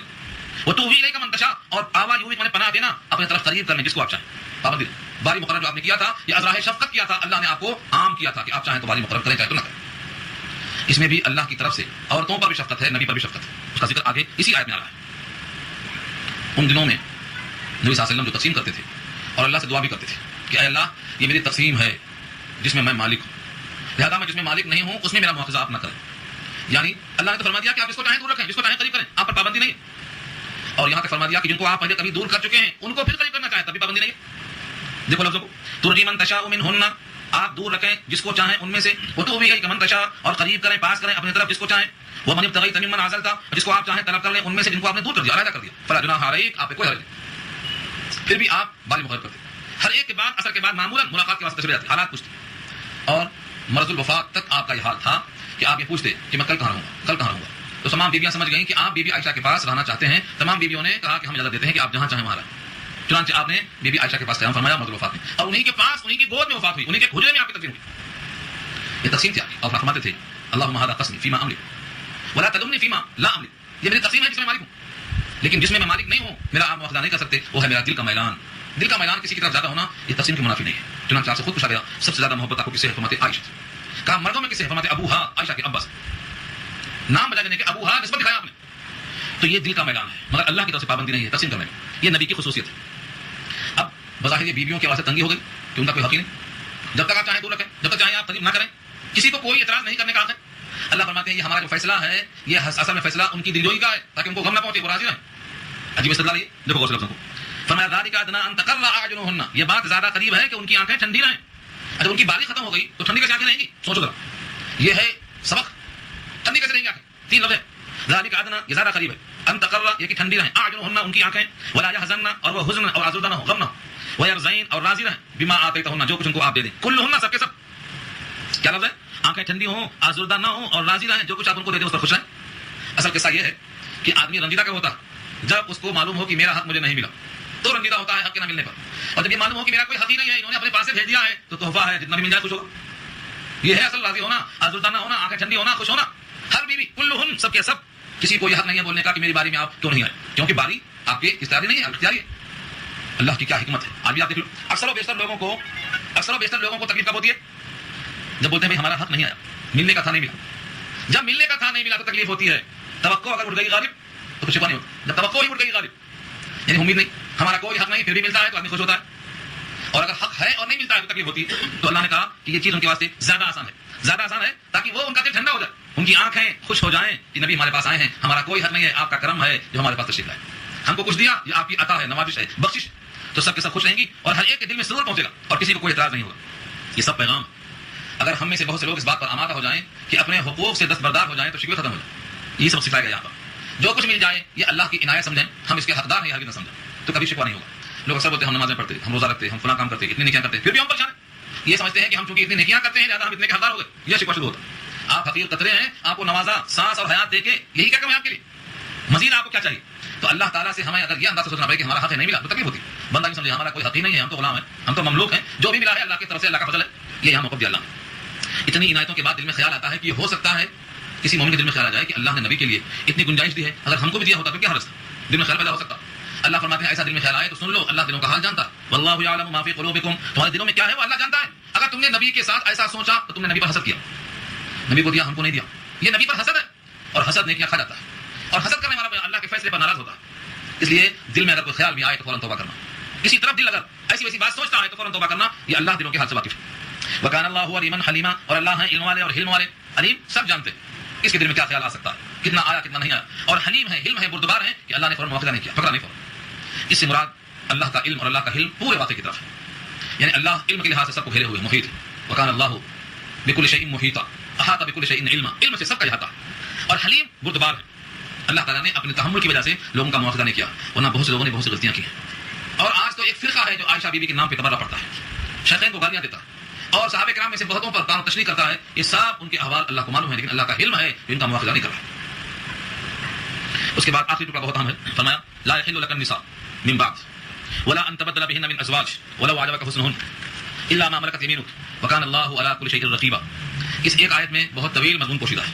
دیکھیے اللہ فرماتے ہیں لا يحل لك، اب حلال نہیں ہے، لا يحل حلال نہیں ہے، لکا آپ کے لیے، النساء عورتیں، من بعد اس کے بعد، ولا ان تبدل بهن من ازواج، اور نہ یہ حلال ہے کہ آپ بدلیں کوئی بیوی ان بیویوں میں سے، یعنی ان میں سے کسی کو واپس طلاق دے کے بھیج دیں اور ان کے بدلے کسی اور کو لے آئیں. یا جو 9 ہیں ان 9 کو آپ بدلیں، یہ بھی درست نہیں. یا ان 9 کے ہوتے ہوئے آپ 10ویں نکاح کریں، یہ بھی درست نہیں. ولا واجب کا حسن ہونا، اگرچہ آپ کو ان کا حسن پسند آ جائے تب بھی گنجائش نہیں. ایک تفصیل تو یہ ہے کہ اب جو آپ کے نکاح میں آ گئی ہیں یہ 9 بیویاں ہی رہیں گی، اب اس کے بعد ان کو تبدیل بھی نہیں کرنا ہے، ان کے علاوہ اور دوسری بھی کرنا نہیں ہے. یہ تفسیر کیا ہے بہت سے صحابہ نے، لیکن اس میں تنگی ہے. تنگی کیا ہے کہ اب اس کے بعد اگر آپ اسے نکاح کرنا چاہیں تو نہیں کر سکتے. اسی واسطے حضرت عائشہ کی ایک روایت ہے اور ایک روایت حضرت انس کی، فرماتے ہیں کہ من بعد سے مراد کیا ہے، یا اوپر جو بیان ہوئے ہیں یہ ہے من بعد، یعنی ان اقسام کے بعد اب حلال نہیں. ان اقسام سے مراد کیا ہے جن کا ذکر اوپر آیا، یہ 8-9 جو قسمیں بتائی گئی ہیں، ان کے بعد اب نکاح درست نہیں ہے کسی اور خاتون سے. تو گویا قید ایسی ہے کہ جن میں یہ صفتیں پائی جائیں گی ان سے نکاح درست ہوگا. مثلا مومنہ ہے، ہجرت کر کے آئی ہے تو اس سے نکاح درست ہے، اس کے بعد بھی درست ہے. کسی خاتون نے اپنے آپ کو ہبا کر دیا تو بھی درست ہے. یہ من بعد کا مطلب ہے من بعد ہذه تفصیلا، ان تمام تفصیل کے بعد اب اگر کوئی نکاح میں آنا چاہتی ہیں تو نہیں درست ہے، انہی میں سے کسی سے نکاح درست ہو سکتا ہے. اس سے آپ کو قید نہیں، حالانکہ آپ نے اس کے بعد کوئی نکاح نہیں کیا، لیکن بی بی عائشہ فرماتی ہیں کہ آپ کو اختیار باقی تھا اور اللہ تعالیٰ نے آپ کا اختیار نہیں لیا ہے. تو یہاں تبدیل کو البتہ منع کیا ہے کہ ان میں سے کسی کو آپ طلاق دے دیں.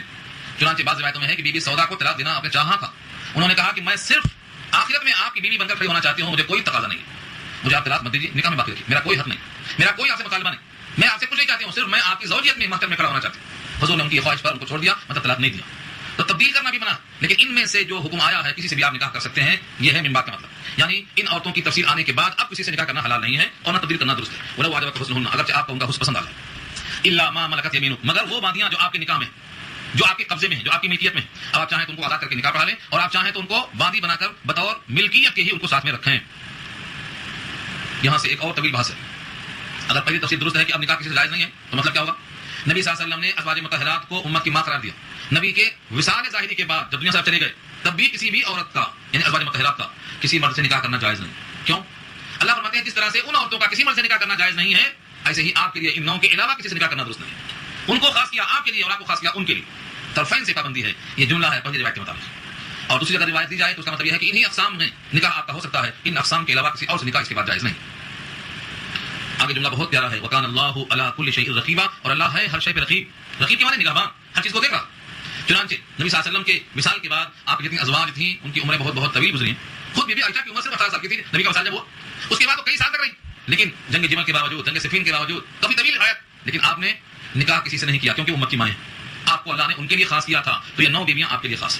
لیکن راجح قول لکھا ہے مفتی شفیع صاحب نے کہ اللہ تعالیٰ نے ان 9 قسموں میں سے سب سے نکاح درست ہے، ان کے بعد کسی اور سے درست نہیں ہے. یہی تفصیل زیادہ راجح ہے. اللہ بندوں پہ نگہبان ہے، دل میں جو خیال آتے ہیں، جو اعمال صادر ہوتے ہیں، ان پر بھی اللہ نگہبان ہے. اسی واسطے بندوں کو چاہیے کہ اپنے فکر اور اپنے سوچ کو بھی صحیح رکھے، کیونکہ ہماری سوچ، ہماری فکر اور اگر ہماری آزادی بے لگام ہو گئی تو ہمارے اوپر اللہ نگہبان ہے، وہ سب کچھ جانتے ہیں. یہاں پر آیت مکمل ہوئی اور رکوع بھی پورا ہو گیا. اب یہاں سے جو رکوع نیا شروع ہوتا ہے اس میں گھروں میں داخل ہونے کے احکامات، پردے کے احکامات، خواتین کے ساتھ خصوصی احکامات اور صلاۃ اور سلام جو ہمارے مروجہ طریقے میں ہے ان کے خصوصی احکامات آ رہے ہیں. یہ رکوع انشاءاللہ بہت تفصیل طلب ہے، گفتگو آئندہ انشاءاللہ ہوگی.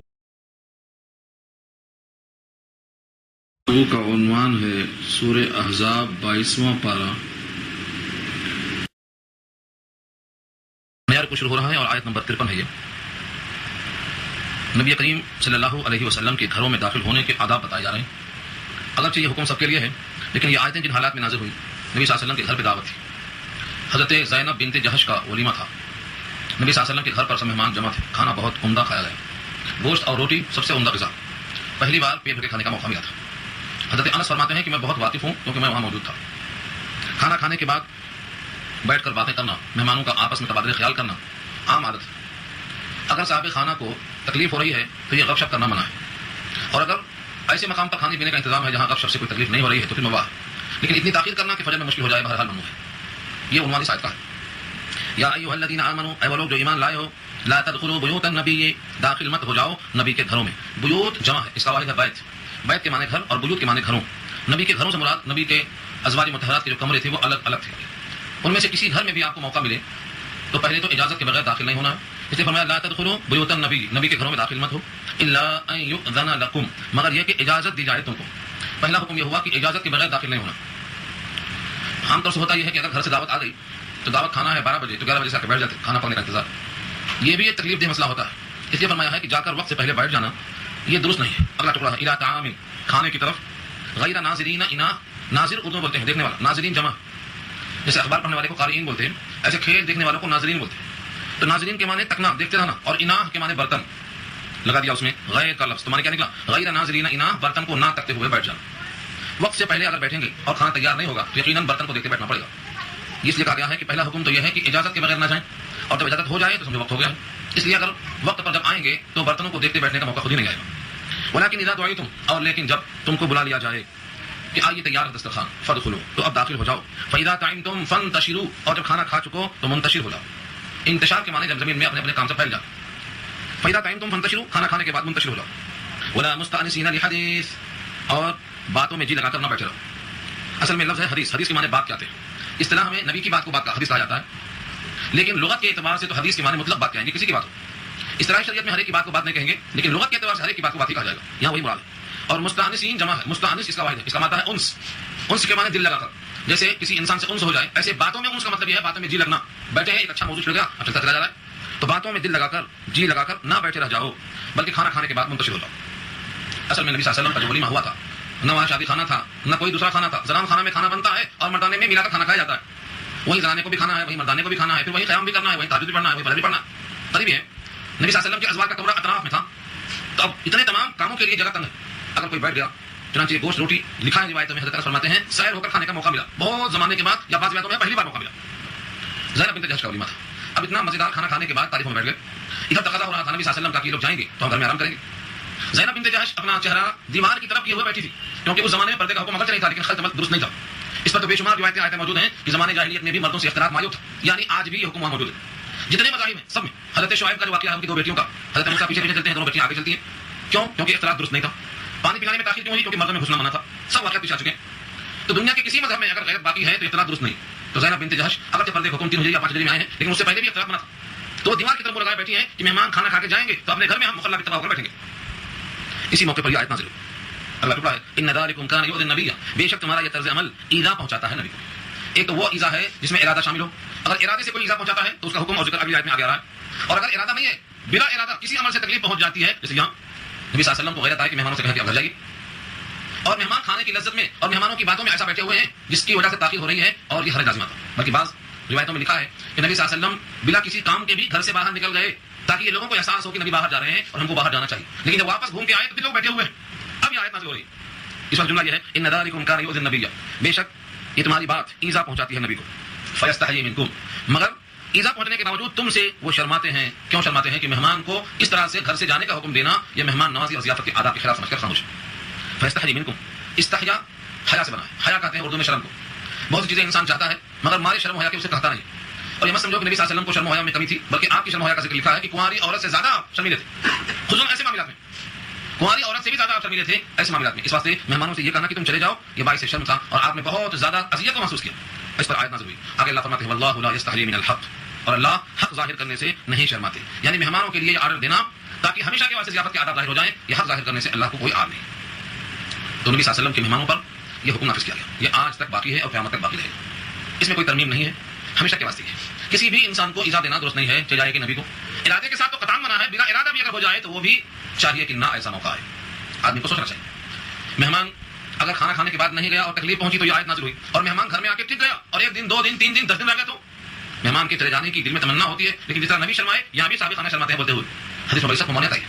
پہلا دن مہمان ہے جتنا بہترین کھانا کھلا سکتے ہو کھلاؤ، ضیافت. دوسرے دن اس سے ذرا کم درجے کا، اور تیسرے دن معمول کا جو عام طور سے گھر میں کھایا جاتا ہے. بس یہ 3 دن ضیافت کے رکھا. چوتھا دن اگر آ جائے تو اب ضیافت ختم ہے. اب اس کے لیے جو لفظ ہے مشکات میں مہمانوں کے بیان میں وہ لفظ دیکھ لیجیے، بڑی سخت وعید ہے. میں ان لفظوں کو بولنا نہیں چاہتا ہوں، اتنی سخت وعید ہے. یعنی بعض لوگوں کو یقین نہیں آئے گا کہ ایسے بھی سفر بات ہو سکتے. کیوں؟ کیونکہ صاحب خانہ کو تکلیف ہوتی ہے. صاحب خانہ کو تکلیف دے کر مہمان نوازی پر اڑے رہنا یہ مہمانوں کے واسطے ممنوع ہے. ایسے ہی بغیر بلائے دعوت میں چلے جاتے ہیں ان کے واسطے بھی حکم ہے کہ داخل ہوتا ہے چور بن کر اور نکلتا ہے ڈاکو بن کر. حدیث میں الفاظ ہے جب داخل ہوتا ہے تو چوروں کی طرح داخل ہوتا ہے، اور جب نکلتا ہے تو کھا پی کر ڈاکو کی طرح نکلتا ہے. کیا کر لیتے؟ منع ہے. اللہ تعالیٰ نے اس پیغام کو واضح کرنے کے لیے کھول دیا. واللہ لا یستحیی من الحق، حق بات سے اللہ تعالیٰ نہیں شرماتے. یہاں تک قومیت. اب تک حجاب کی آیتیں نہیں تھی، حجاب کی آیت ہے. اب تک ازواج مطہرات سے کچھ مانگنا ہے تو سامنے آ کر مانگ سکتے تھے، لیکن آج کے بعد اگر کوئی چیز مانگنا ہے یعنی کوئی ضرورت پیش آ جائے تو پردے کے باہر سے مانگنا ہے.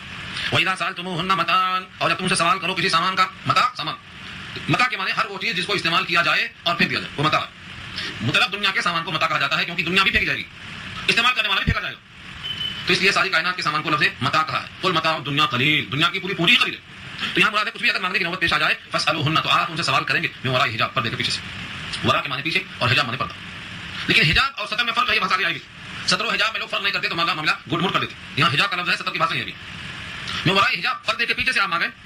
اب سوچو کہ صحابہ جیسے مقدس ہستیوں کو اور ازواج مطہرات جیسی پاکیزہ ماؤں سے بھی آمنے سامنے آ کر مانگنا منع ہے. کیوں؟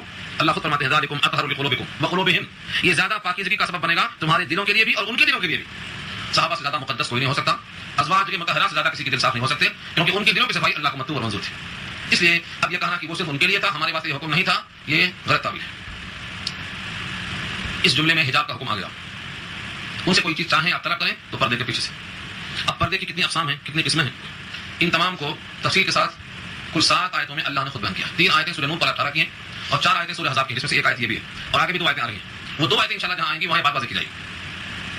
وما كان لكم ان تؤذوا رسول الله، اور نہیں ہے مناسب، نہیں ہے جائز تمہارے لیے کہ تم رسول اللہ کو ایذا پہنچاؤ.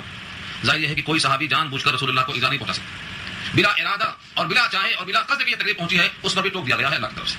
لہذا جو لوگ رسول اللہ کو ایذا جان بوجھ کے پہنچاتے ہیں ان کے لیے بڑی سخت وعید ہے، ان کا ایمان ختم. قاضی ثناء اللہ صاحب پانی پتی رحمۃ اللہ لکھتے ہیں کہ جو جان بوجھ کے نبی کو ایذا پہنچاتے ہیں ان کا ایمان ختم. جان بوجھ کے ایذا پہنچانے کی بہت سی شکلیں ہیں، یعنی ایسے کام کرنا جن سے آپ کو تکلیف پہنچتی ہو، یہ معلوم ہے پھر بھی وہ کام کرنا، یہ ایذا پہنچانا ہے. نبی صلی اللہ علیہ وسلم کو واقعی عفق میں ایذا پہنچائی گئی، یہ واقعی عفق سورہ نور پر 18 میں آئی. نبی صلی اللہ علیہ وسلم کی مرضی کے خلاف مہمان نوازی کے بعد بیٹھ کے باتیں کرنا، یہ بھی سبب بنا ایذا پہنچانے کا. نبی صلی اللہ علیہ وسلم کے گھر والوں کے بارے میں تہمت کو عام کرنے کے لیے بیٹھ کر گپ شپ کرنا سبب بنا ایذا پہنچانے کا. اور بہت سے منافقین، بہت سے یہودیوں کے بارے میں واقعات آئے ہیں جنہوں نے ایذا پہنچایا. پھر نبی صلی اللہ علیہ وسلم نے ان میں سے بعض کی تکلیفوں کا اظہار صحابہ کرام کی محفل میں کیا کہ تم میں کون ہے جو مجھے ان کی اذیت سے بچائے. پھر تفصیلات آگے موجود ہیں.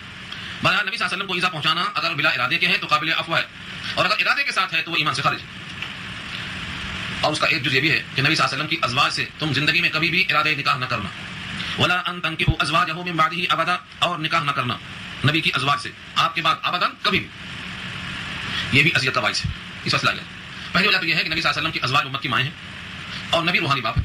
لہٰذا جب وہ امہات کے درجے میں ہیں تو نکاح کا ذکر زبان سے کرنا اور دل میں ارادہ لانا یہ دونوں گناہ ہیں. چنانچہ خود فرمایا کہ اللہ تعالیٰ کے نزدیک یہ بات بہت بڑی ہے.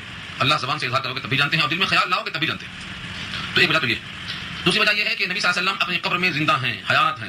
جس طرح سے کوئی شوہر زندہ ہو اور غائب ہو تو ان کی عورتوں سے نکاح جائز نہیں ہوتا. شوہر زندہ ہے تو نکاح درست نہیں ہے، نبی اپنی قبر میں زندہ ہیں، اس واسطے بھی نکاح جائز نہیں. تیسری وجہ یہ ہے کہ نبی صلی اللہ علیہ وسلم بلکہ دنیا کا ہر انسان چاہتا ہے کہ اس کی بیوی سے کسی اور کا نکاح نہ ہو، ہمیشہ اسی کی ہو کر رہے. وہ اللہ تعالیٰ نے ساری کائنات کے انسانوں کا تو خیال نہیں کیا، اس لیے کہ سب کا خیال کیا جانا ممکن نہیں ہے. اس میں حرج لازم آئے گا کہ پھر اگر سب کی عورتوں سے نکاح نہیں ہو سکتا تو پھر عورتیں نکاح کے بعد کیسے رہیں گی؟ حرج لازم آتا. اس حرج کی بنا پر سب کی عورتوں سے نکاح کرنے کا حکم دیا ہے، لیکن نبی کی ازواج سے نبی کی وفات ظاہری کے بعد بھی نکاح کرنے کا حکم نہیں دیا. اور تیسری وجہ اور لکھا شارح نے، عورت جس کے نکاح میں ہوگی آخری شوہر، اسی کے نکاح میں وہ قیامت میں اٹھے گی اور جنت میں ساتھ رہے گی. یہ صحابی ہیں حذیفہ بن الیمان، وہ اپنی بیوی سے کہا گئے تھے دیکھو میرے بعد تم کسی اور سے نکاح نہ کرنا، کیونکہ جنت میں شوہر وہی ملے گا جو آخری میں نکاح میں رہے گا. تو نبی صلی اللہ علیہ وسلم کی ازواج مطہرات کو جو شرف حاصل ہے زوجیت کا، اگر وہ کسی سے نکاح کر لیں گی تو قیامت میں ان کے ساتھ ہو جائیں گی، نبی کے ساتھ ہونے کا شرف چھین لیا جائے گا. اور یہ شرف باقی رہنے کے واسطے روکا گیا ہے تاکہ ہمیشہ ہمیشہ نبی کی زوجیت میں ہو رہے ہیں. ایک چند نمونے ہیں، صحیح علت تو اللہ ہی کو معلوم ہے کہ اللہ نے کیوں روکا ہے اور کتنے اس کے اسباب وسائل ہیں. اس واسطے نبی کی میراث کی تقسیم نہیں ہوتی. نبی کی تقسیم میراث کی ہوتی نہیں، جو کچھ چھوڑتے ہیں سب صدقہ ہے تقسیم ہو جاتا. البتہ آپ کی میراث میں علم ہے، علم نبوت ہے، جتنا جو حاصل کر لیتا ہے وہ نبی کی میراث کو پا لیتا ہے. من اخذہ اخذ بحظ وافر، جتنا نبی کے علم کو حاصل کر لے گا اتنا میراث میں کامل ہوگا. تو اس آیت کا حاصل یہ ہے کہ نبی کو ایذا مت پہنچاؤ اور نبی کی ازواج سے نکاح مت کرو آپ کے بعد کبھی بھی. ان ذالکم کان عند اللہ عظیما، بے شک یہ بات اللہ کے نزدیک بہت بڑی ہے. یعنی نبی کی ازواج کے بارے میں نکاح کا خیال دل میں آنا، زبان پہ چرچا آنا، یہ بات اللہ کے یہاں بہت بڑی ہے، اس کا ذکر کرنے آنا چاہیے. اگر فرض کرو تم نے کسی سے چرچا کر دیا، زبان سے بات نکل گئی، تو یہ مت سمجھو میں نے صرف ذکر ہی تو کیا تھا، اللہ کے پاس پہنچی، دل میں خیال ہی تو آیا تھا، دل کا خیال بھی اللہ کے علم میں حاکم ہے. اس لیے اللہ نے فرمایا ان تبدو شیئا، اگر تم ظاہر کرو کوئی بات ان زبان سے کہو. ظاہر کیسے ہوتی؟ زبان سے. اگر تم کوئی بات زبان سے ظاہر کرو اور تخفوہ یا دل میں چھپا کے رکھو، دونوں صورتوں میں فإن اللہ کان بكل شيء عليما، تو بے شک اللہ ہے ہر چیز کا جاننے والا. زبان سے نکلے ہوئے بول کو اور دل میں آئے ہوئے جذبات کو اللہ خوب جانتے ہیں. اس لیے ایسی غلطی کا بھی ارتکاب نہ کرنا. لا جناح عليهن في آبائهن ولا أبنائهن ولا إخوانهن ولا أبناء إخوانهن ولا أبناء أخواتهن ولا نسائهن ولا ما ملكت أيمانهن واتقين الله إن الله كان على كل شيء شهيدا. یہ آیت نمبر 55 ہے. یہاں اللہ تعالیٰ نے استثناء بتایا کہ عورتیں جن کو حجاب میں رہنا ہے اور جن سے کوئی چیز مانگنے کا حکم ہے تو پردے کے پیچھے سے، ان سے استثناء ہے کہ یہ یہاں حجاب کی ضرورت نہیں ہے. حجاب اور ستر دو چیزیں ہیں، تفصیل تو آگے آئے گی، اس کا اشارہ میں کر دیتا ہوں. ستر کہتے ہیں جس کا چھپانا فرض ہے، نماز ہو یا نماز نہ ہو، آدمی ہو یا تنہائی ہو، اندھیرا ہو یا اجالا ہو، محفل ہو یا محفل نہ ہو، ہمیشہ چھپانا. جس حصے کا چھپانا فرض ہے وہ ستر. ستر جیسے فرض مردوں کے لیے ہے، عورتوں کے لیے ہے، سب کے لیے ستر یہ. اب ستر کتنا ہے مردوں کے لیے، کتنا ہے عورتوں کے لیے، کتنا ہے باقیوں کے لیے، اس میں گنجائش اختلافی ہے. لیکن ستر جو فرض ہے وہ بہرحال دونوں کے لیے، مرد ہو یا عورت اور آزاد ہو یا غلام، نماز میں ہو یا نماز کے باہر، کسی بھی حال میں ہو، اس کا ستر اس کا جسم کا وہ حصہ جس کا چھپانا فرض ہے. مردوں کے لیے ناف سے گھٹنا اس شریعت میں، عورتوں کے لیے جبکہ وہ باندیوں تو اس ناف اور گھٹنے کے علاوہ پیٹھ اور پیٹ بھی شامل ہوگا، اور اگر وہ آزاد ہے تو پورا جسم شامل ہوگا سوائے چہرہ، ہتھیلی، قدمین، تین چیزوں کے. ہتھیلی کا ذکر تو حدیث میں آیا ہے، اور ہتھیلی پر فقہاء نے قدم کو قیاس کر لیا کہ جب قدم ہتھیلی کی طرح ہے تو ہتھیلی کا کھولنا بضرورت جائز ہے تو قدم کھولنا بھی جائز ہے. لیکن چہرے میں اختلاف ہے. ائمہ کہتے ہیں کہ چہرہ بھی اگرچہ ستر میں تو داخل نہیں ہے کسی کے نزدیک، لیکن محل فتنہ وہی ہے، مقام کشش وہی ہے، اس لیے چہرے کو چھپایا جائے گا.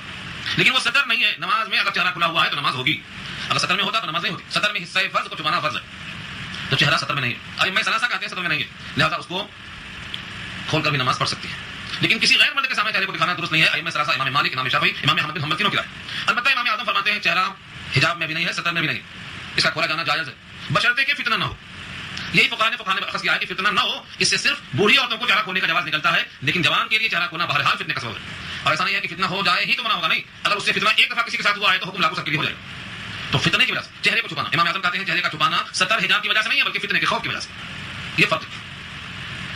اللہ تعالیٰ نے ان عورتوں کو مستثنیٰ کیا ہے حکم سے، اس وقت میں نے واضح کیا ہے. لا جناح علیہن فی آبائہن، نہیں ہے کوئی حرج ان عورتوں پر ان کے باپ کے بارے میں. آبا ان جمع ہے اب کی، باپ باپ میں سب داخل ہیں اوپر تک، باپ دادا پردادا.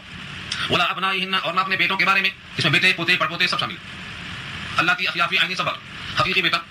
اس طریقے سے فرمایا ولا اخوانہن، اور اپنے بھائیوں کے بارے میں، مگر یہاں سب شامل نہیں ہیں. ہمارے پاس بھائی بول کے کسی سے پردے نہیں ہیں. یہ کون سا بھائی ہے تو ممیرا، یہ کون سا ہے تو یہ خلیرا، یہ کون سا ہے تو یہ پھپھیرا. نہ جانے کتنے قسم کے بھائی نکال کے بیٹھے ہیں. ان میں سے کسی سے بھی یہ جائز نہیں ہے کہ حجاب نہ رکھا جائے، نہ پھپھیرا، نہ ممیرا، نہ خلیرا. ان سے جب نکاح جائز ہے تو تمہارے لیے محرمات کیسے ہوئے؟ جب ان سے نکاح جائز ہے کسی پردہ واجب ہے. پوچھا گیا دیور کے بارے میں، حضور نے کہا دیور تو موت ہے، الحم والموت، دوسرا موت. موت کیوں ہے؟ اس سے اگر پردہ نہیں کریں گے تو روز کی ملاقات دن میں کئی دفعہ ہے، قربت بڑھ جائے گی، فتنہ آئے گا، تو اس کے ساتھ اور سب منع کیا اللہ. تو بھائی سے مراد یہاں پر وہ بھائی ہیں جو حقیقی بھائی ہوں یا عینی بھائی ہوں یا اللہ کے بھائی، باپ شریک، ماں شریک یا دونوں شریک، بس. بقیہ جن بھائیوں سے نکاح درست ہے، چاہے وہ خلیرے ممیرے پھپھیرے ہوں، ان تمام سے پردہ کرنا ضروری ہے، واجب نہیں، فرض. آگے فرمایا ولا ابناء اخوانہن، اور اپنے بھائیوں کے بیٹے جس کو بھتیجے کہتے ہیں. ولا ابناء اخواتہن، اور اپنی بہنوں کے بیٹے جن کو بھانجے کہتے ہیں. ولا نسائہن، اور اپنی عورتیں، یعنی عورتوں کے حق میں عورتیں جیسے مردوں کے حق میں مرد ہوتے ہیں.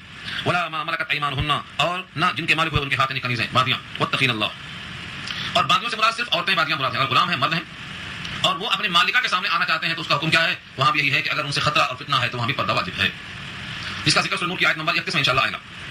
فرمایا واتقین اللہ، اور اللہ سے ڈرتی رہو ان اصولوں کو پورا کرنے میں. ایسا نہیں ہے کہ ہے کلام پاک میں تو حکم یہ ہے لیکن آج کل کہاں ہو سکتا ہے. یہ آج کل کہا کر کے خدا کا حکم توڑ دینا یہ ڈرنے کے خلاف ہے. ڈرنے کا تقاضا یہ ہے کہ خدا کا حکم بہرحال حکم الہی سمجھنا، اجتناب کرنا اس کے ٹوٹنے سے. ان اللہ کان علی کل شیء شہیدا، بے شک اللہ ہر چیز پہ گواہ ہے، ہر چیز پہ گواہ ہے. شہیدہ کے معنی شہید کہتے ہیں حاضر کو، شہید حاضر کو، اور مشہود جس کا مشاہدہ کیا جائے. شاہد کہتے ہیں گواہ کو، شہید کہتے ہیں جو جان لے کے حاضر ہو جائے اللہ کے پاس. اس لیے اللہ ہر شے پہ شہید ہیں، یعنی ہر چیز پہ گواہ ہیں. اللہ کے علم ہے کہ آپ نے ان کے بارے میں کتنا اللہ کا خوف رکھا ہے، کتنا اس کا اہتمام کیا. چونکہ شروع میں نبی صلی اللہ علیہ وسلم کی مناقب پر بات ہو رہی تھی، یہ درمیان میں ازواج کا تذکرہ آیا، ان کی مناسبت سے ان کے آداب اور ان کی رعایت، ان کے حقوق آئے، ان کے ساتھ بات چیت اور پردے کا معاملہ آیا. اب پھر نبی کی طرف وہی عظمت کے احکامات پھر لوٹ جاتے ہیں کہ تم اپنے اوپر نبی صلی اللہ علیہ وسلم کے احسانات کو یاد کرتے ہوئے کثرت سے ان کا چرچا کرو، ذکر خیر کرو.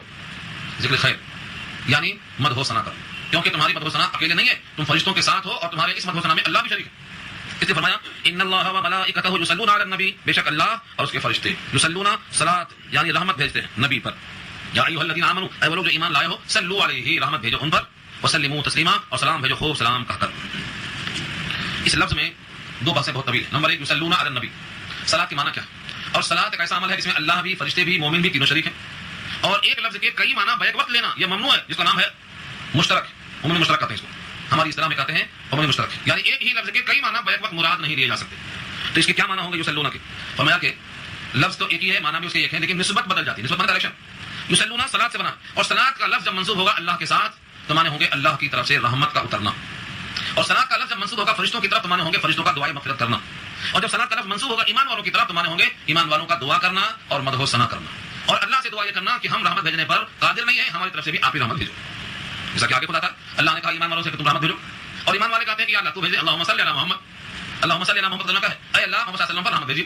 تو اللہ نے ہم کو حکم دیا اور ہم اللہ سے درخواست کریں. کیوں؟ کیونکہ رحمت کاملہ ہمارے ہاتھ میں نہیں ہے، ہم اللہ سے دعا کرتے ہیں اور ہمیں اس دعا کرنے کی بنا پر اس میں اجر میں شرکت کر دیا اللہ نے کہ تم نے نبی پر رحمت کی درخواست کی ہے، تم شریک ہو گئے ہمارے اس میں.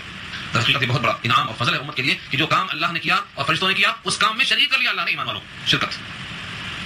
ان اللہ بے شک اللہ و ملائکتہ اور اس کے فرشتے، ملائکہ جمع ہے ملک، یصلون درود بھیجتے ہیں علی النبی نبی صلی اللہ علیہ وسلم. یا ایھا الذین آمنوا اے وہ لوگ جو ایمان لائے ہو، صلوا علیہ صلاۃ بھیجو آپ پر، وسلموا تسلیما اور سلام بھیجو سلام کہہ کر.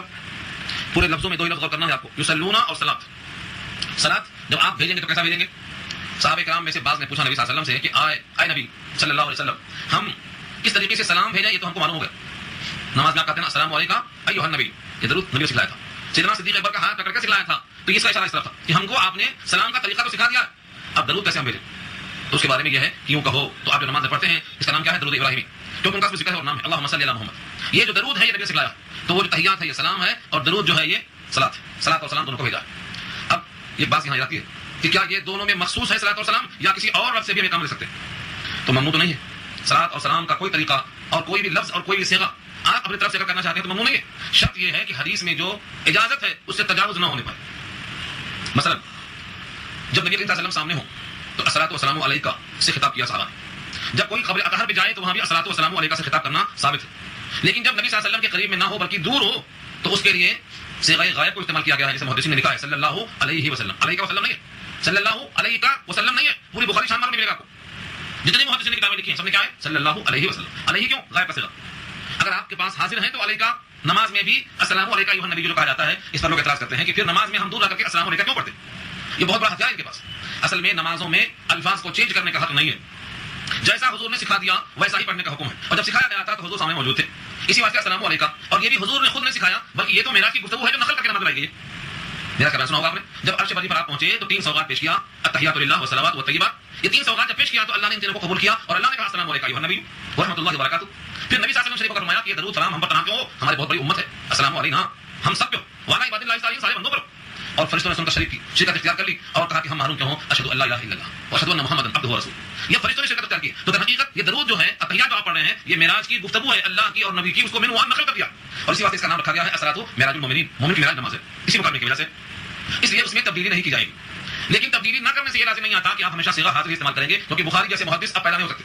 امام مسلم کو دیکھو، امام ترمذی کو دیکھو، سب نے بخاری اور ترمذی مسلم میں صلی اللہ علیہ وسلم ہی کوٹ کیا، سب نے یہی نقل کیا اور سب نے یہ نقل کر دیا ہے. تو اس کا مطلب کیا نکلا کہ غائب کے لیے صلی اللہ علیہ وسلم پڑھنا زیادہ مستحب ہے. یہ صیغہ جب کوئی بندہ کہیں دور سے سلام پہنچاتا ہے تو آواز پہنچانا شرط نہیں ہے. اللہ نے فرشتوں کو رکھا ہے جو ساری دنیا میں سیر کرتے ہیں، اور جہاں بھی کوئی صلاۃ اور سلام نبی پر پہنچانا چاہتا ہے چاہے وہ دل کی گہرائیوں میں خاموشی سے پڑھتا ہو تو فرشتے لے جا کر نبی تک پہنچاتے ہیں کہ فلاں ابن فلاں نے فلاں بندی یا فلاں بندہ نے یہ آپ تک پہنچایا، پیش کیا جاتا. اس لیے چلا کر وہاں پہنچانے سے فائدہ نہیں. اگر آپ چلائیں گے تو کہاں تک پہنچے گا؟ اگر آپ چلا کر پہنچانا چاہیں گے تو کہاں تک پہنچے گا؟ حقیقت دیکھا جائے تو اس میں بہت بڑی کوتاہی اور کمی ہو رہی ہے کہ چلانے سے ہمارا سلام مکہ مدینہ تک نہیں پہنچ سکتا. جتنا بھی زور سے آپ پکانے کے وہاں تک نہیں جائے گا، وہاں تک جانے کے واسطے آپ وہاں جانا پڑتا، یا پھر جو فرشتہ مقرر ہے اس فرشتے پہ اعتماد کرنا پڑتا. اور یہ حدیث صحیح موجود ہے کہ فرشتے ہمارے سلام اور سلام ساری کائنات سے چن کر نبی تک پہنچاتے ہیں.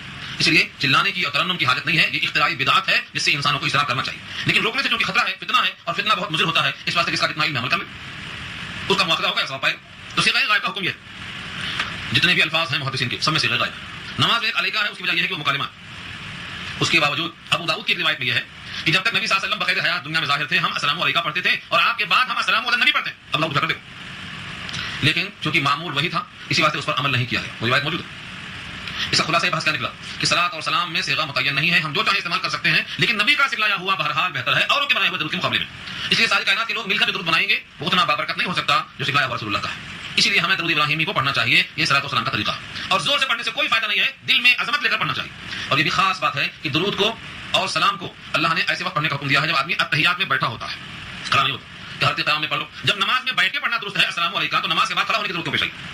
یہ خاص بات رکھا اللہ نے کہ التحیات یہ بھی بیٹھ کر اور اللہم صلی علی یہ بھی بیٹھ کر، دونوں بیٹھ کر پڑھنے کا حکم دیا ہے اور دونوں کو خاموش پڑھنے کا حکم دیا ہے. جب نماز میں بیٹھ کر اور خاموش ہو کر پڑھنا جائز ہے تو نماز کے باہر کھڑا ہو کر زور سے پڑھنا ثابت کیسے ہوگا؟ یہ عقل مال ہے. اس آیت میں ایسے اور بھی مباحث ہیں، ہم اس کا اختصار کرتے ہیں.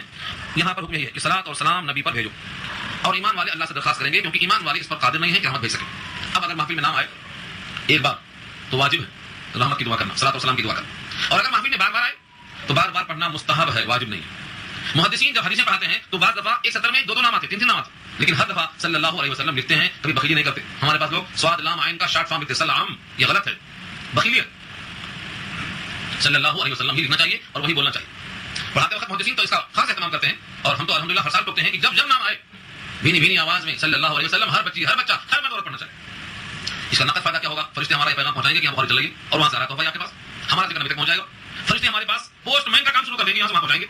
اور دوسرا فائدہ یہ ہوگا کہ ہم ایک بار کہیں گے صلی اللہ علیہ وسلم تو ہم پر اللہ کی طرف سے 10 رحمتیں آئیں گی، 10 برکتیں آئیں گی۔ ایک بار زبان ہلانے سے 10 بار کے حقدار بنتے ہیں، تو گھاٹا کہاں سے؟ اس لیے بار بار کہنا چاہیے۔ اور اتنا نفع رکھ کر بھی اگر کوئی زبان پر نہیں لاتا ہے تو حضور نے کہا سب سے بڑا بخیل وہی ہے، ہاں سب سے بڑا بخیل وہی ہے، من ذکرت عنده فليصلي علي، سب سے بڑا بخیل البخیل من ذکرت علیہ، سب سے بڑا بخیل وہ ہے جس کے سامنے میرا چرچا آیا اور اس نے مجھ پر درود نہیں بھیجا، بخیل۔ اور ایک روایت میں ہے رغم انف رجل، اس آدمی کی ناک کو مٹی لگے، رغم انف رجل، اس آدمی کی ناک کو مٹی لگے جس کے سامنے میرا ذکر آیا اور درود نہیں پیش کیا۔ اس لیے درود پیش کرنے میں کوتاہی نہیں ہونا چاہیے۔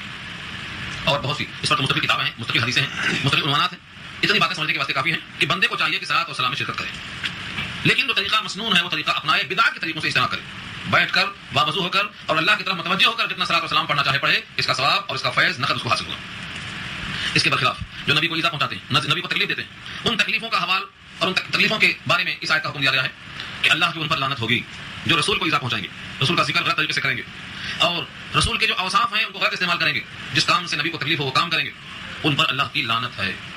ان الذين يؤذون الله ورسوله، بے شک جو لوگ ایذا دیتے ہیں اللہ کو اور اللہ کے رسول کو، لعنهم اللہ، ان پر اللہ نے لعنت کر دی، پھٹکا دنیا میں، فی الدنیا والآخرہ، دنیا میں بھی پھٹکا اور آخرت میں بھی پھٹکا، واعد لهم عذابا مهینا، اور تیار کیا ہے ان کے واسطے اہانت والا عذاب۔ اب یہاں سوال کر سکتے ہیں آپ کہ رسول کو ایذا پہنچتی بات سمجھ میں آ رہی ہے اور اس پر لعنت اللہ کی دنیا آخرت میں سمجھ میں آتی ہے، لیکن اللہ کو ایذا پہنچانے کا کیا مطلب؟ اللہ کو ایذا کیسے پہنچائی جا سکتی ہے؟ اس پر بہت طویل کلام کیا شارحین نے کہ جب نبی کو تکلیف پہنچی تو نبی اللہ کے محبوب ہیں، محبوب کی تکلیف پر تکلیف ہونا فطری ہے۔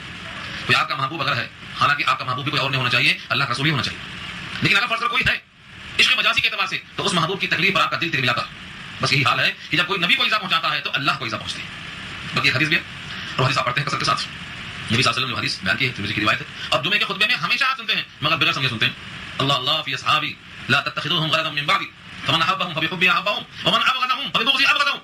کیا کہا؟ اللہ اللہ میرے صحابہ کے بارے میں ڈرنا، اللہ سے ڈرنا میرے صحابہ کے بعد۔ اگر کوئی ان صحابہ سے محبت کرتا ہے تو ان صحابہ سے محبت میری محبت کی وجہ سے کرتا ہے، اور ان صحابہ کی برائی کرتا ہے، بغض رکھتا ہے تو ان صحابہ سے بغض میرے بغض کی بنا پر رکھتا ہے۔